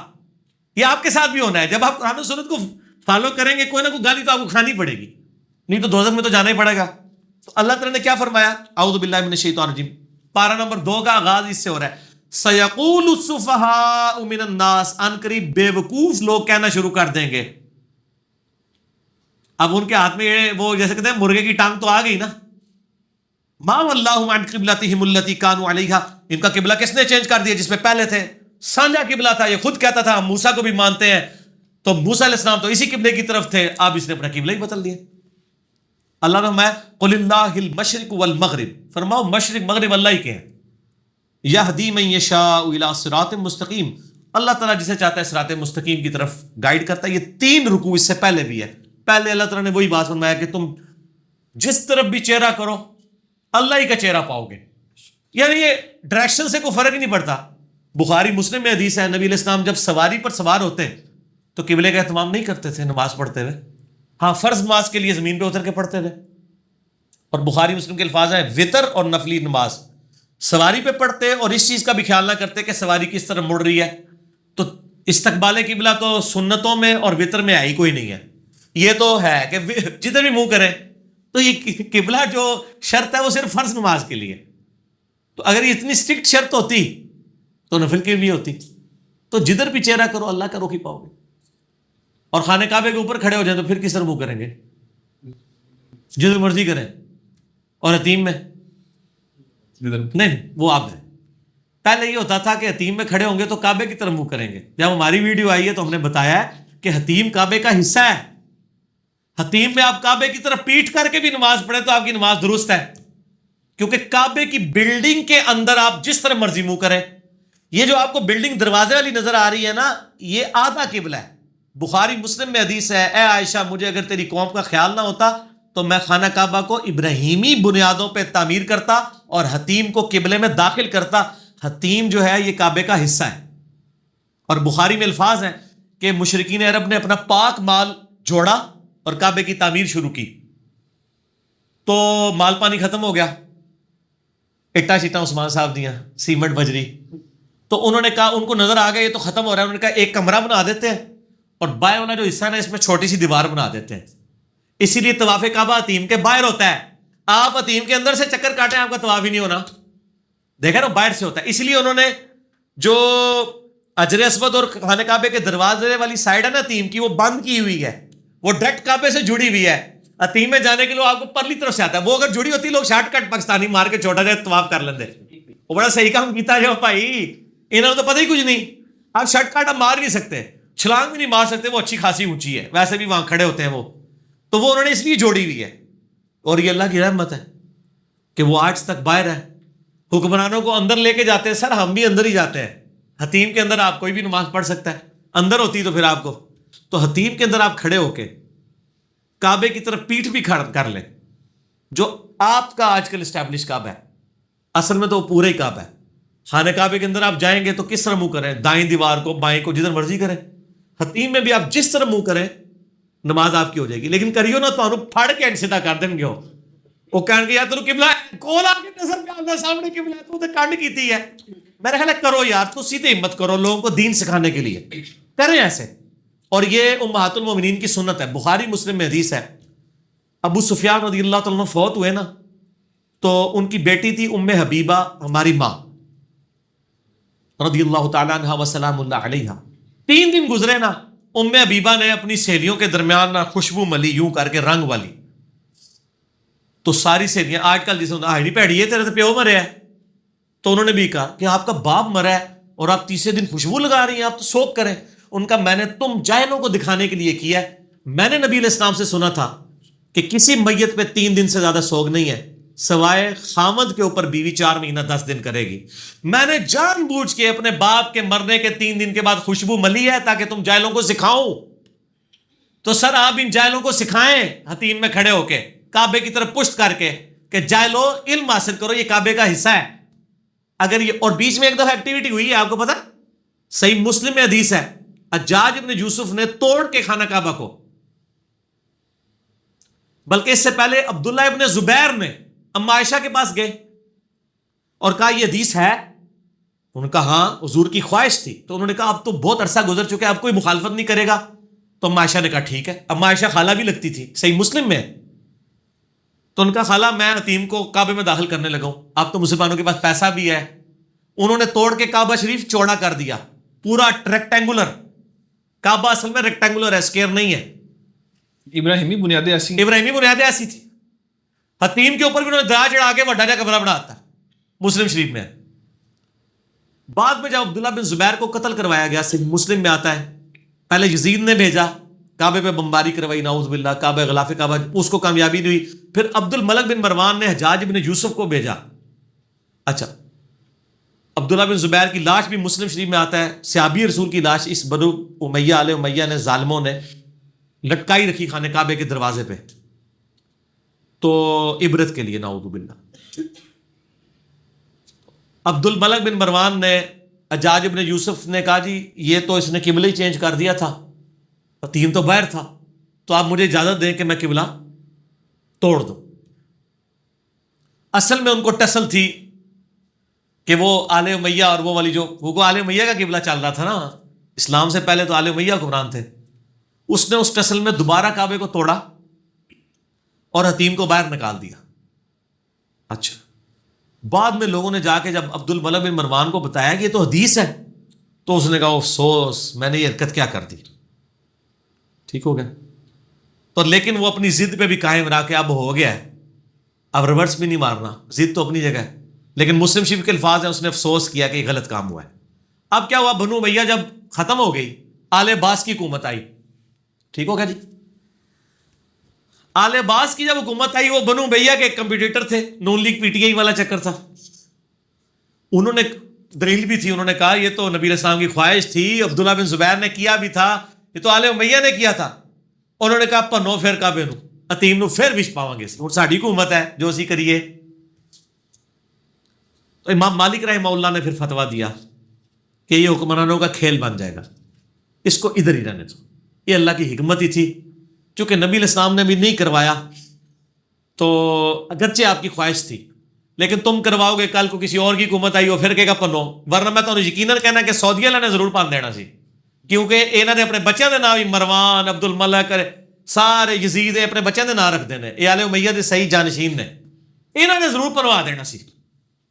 وہ شکر ہے امام مالک نے فتویٰ دیا اور کہا کہ فتنہ قرآن میں ہے، فتنہ قتل سے بھی بڑھ کر ہے.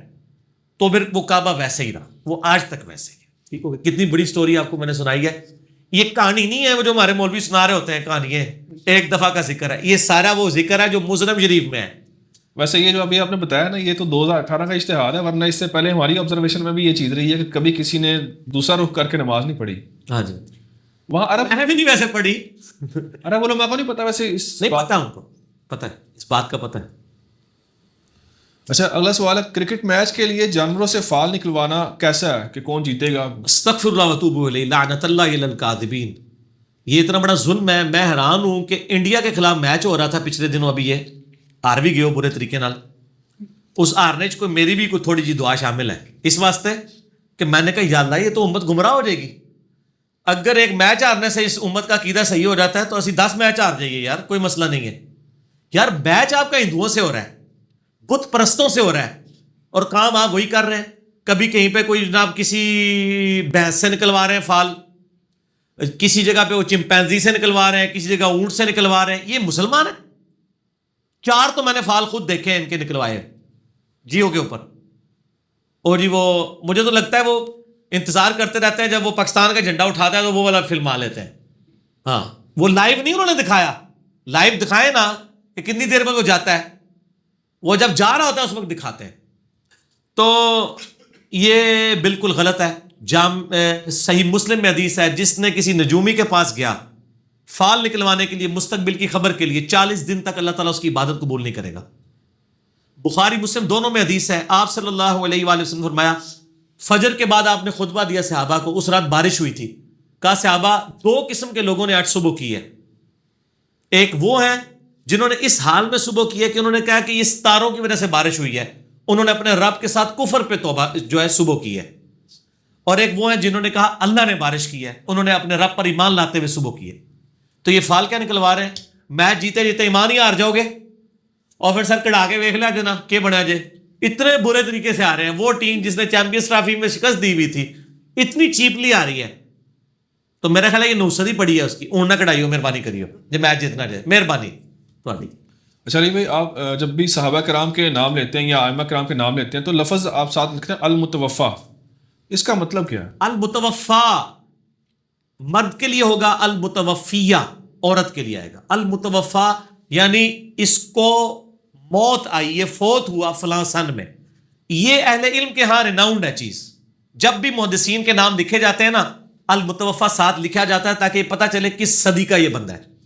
مثلا ہم جب نبی علیہ السلام سے شروع کرتے ہیں، آپ صلی اللہ علیہ وآلہ وسلم المتوفا 11 ہجری ہیں، ہجرت کے 11ویں سال فوت ہوئے. سیدنا ابو بکر المتوفا 13 ہجری، سیدنا عمر المتوفا 23 ہجری، ہم سے پہلے 24 ہجری تھا. ٹھیک ہے نا، یکم محرم 24 وہ ہے ہی نہیں ہے. 26 ذوالحجہ 23 ہجری.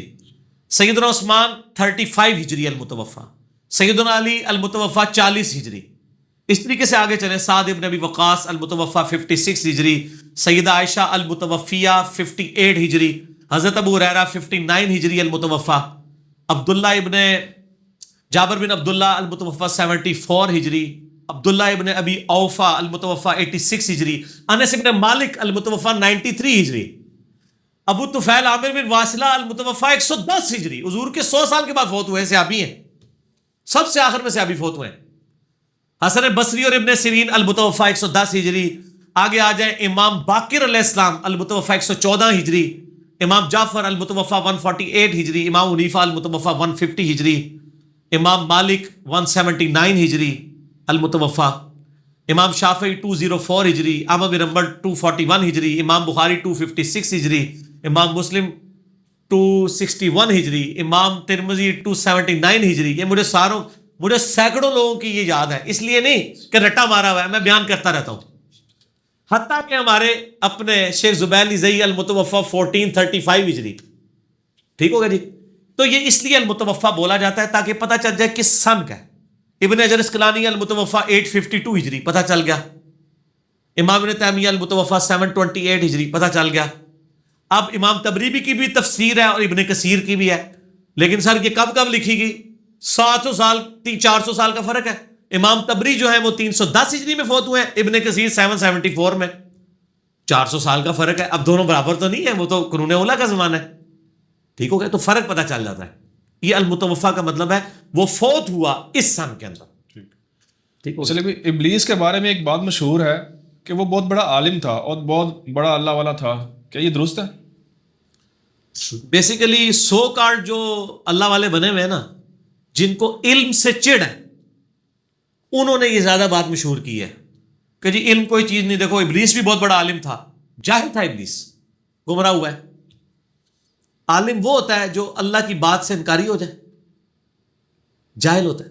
اور بڑی بڑی وہ سٹوریاں بنائی ہوئی ہیں جی وہ یہ تھا وہ تھا، صرف علم کو نیچا کرنے کے لیے. عالم نہیں تھا، وہ صرف سجدے کرنے والا ایک عبادت گزار تھا. ٹھیک ہو گیا.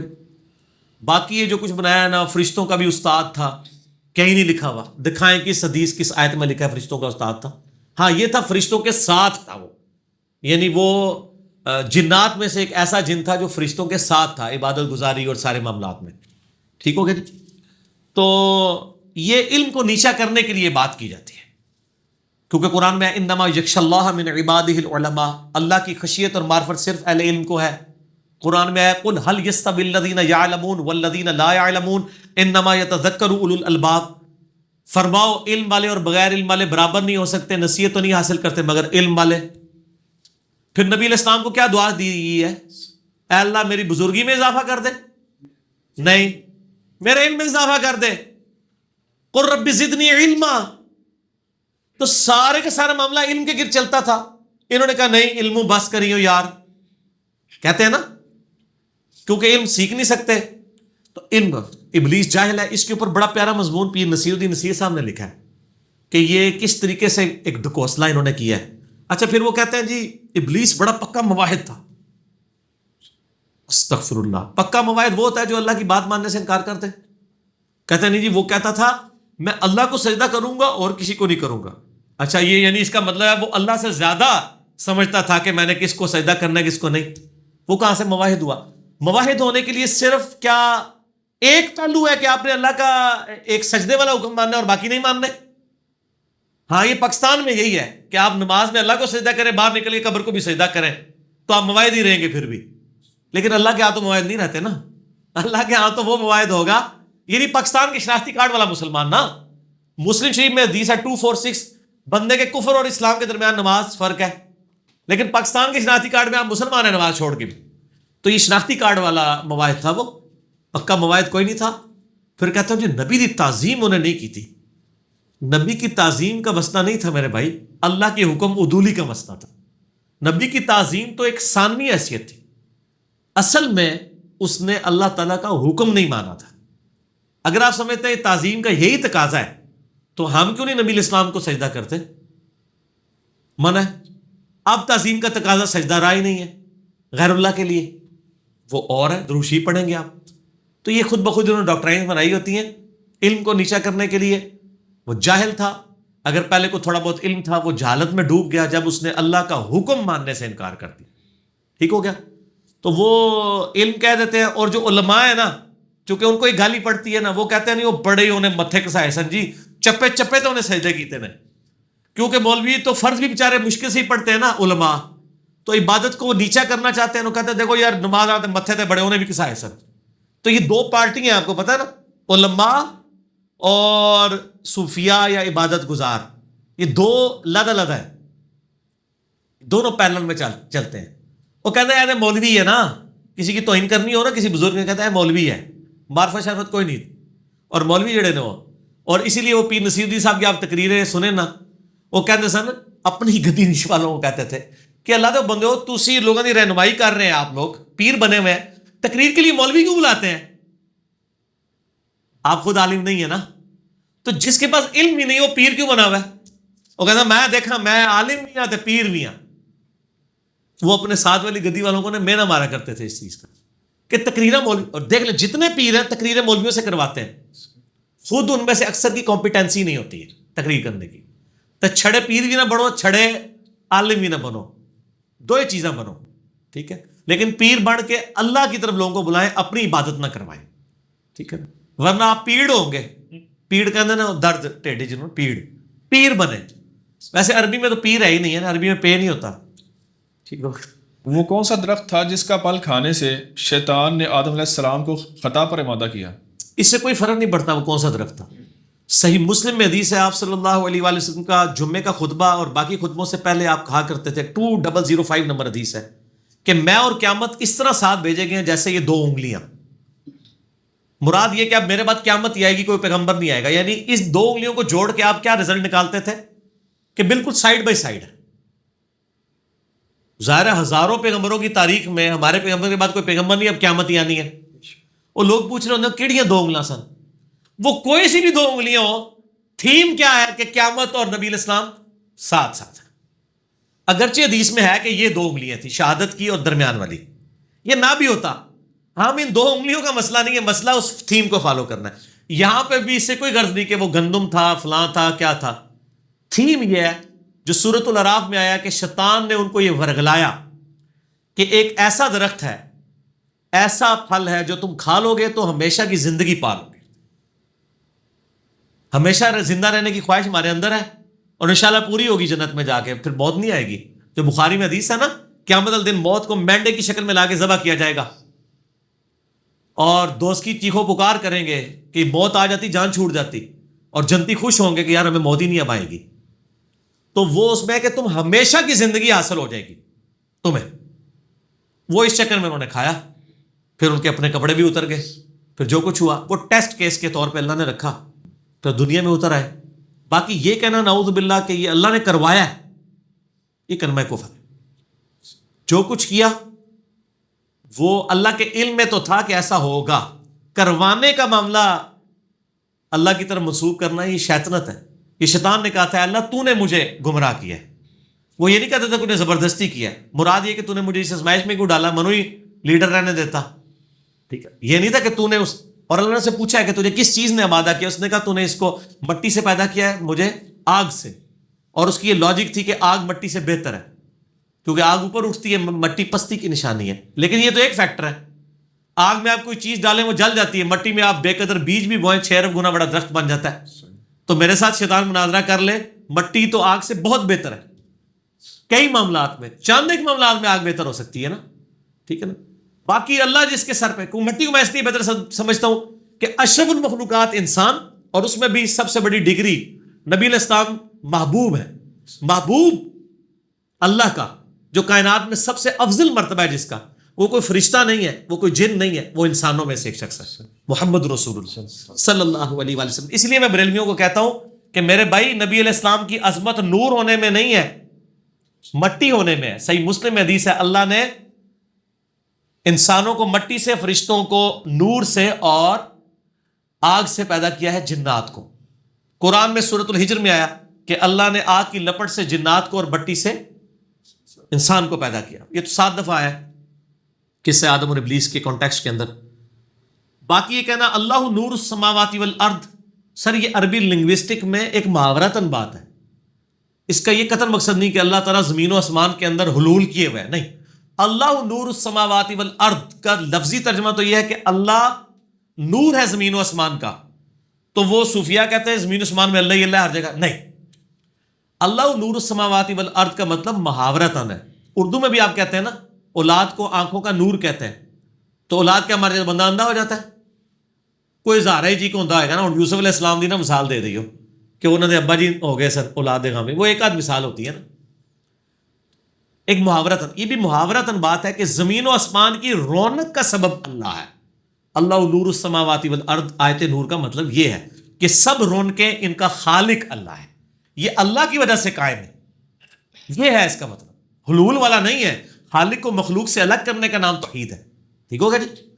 اچھا، اس میں ضمن یہ بھی بتا دیں کہ وہ جو وصف شیطان نے جو ہے وہ وسوسہ کیسے دیا، یہ بھی اکثر سوال پوچھ سکتے ہیں لوگ. شیطان نے وسوسہ، تورات میں اس کی ڈیٹیل آتی ہے کہ وہ سانپ کی شکل میں مور کے پاؤں کے ساتھ لگ کے چلا گیا. یہ لیکن ساری اسرائیلی روایات ہیں.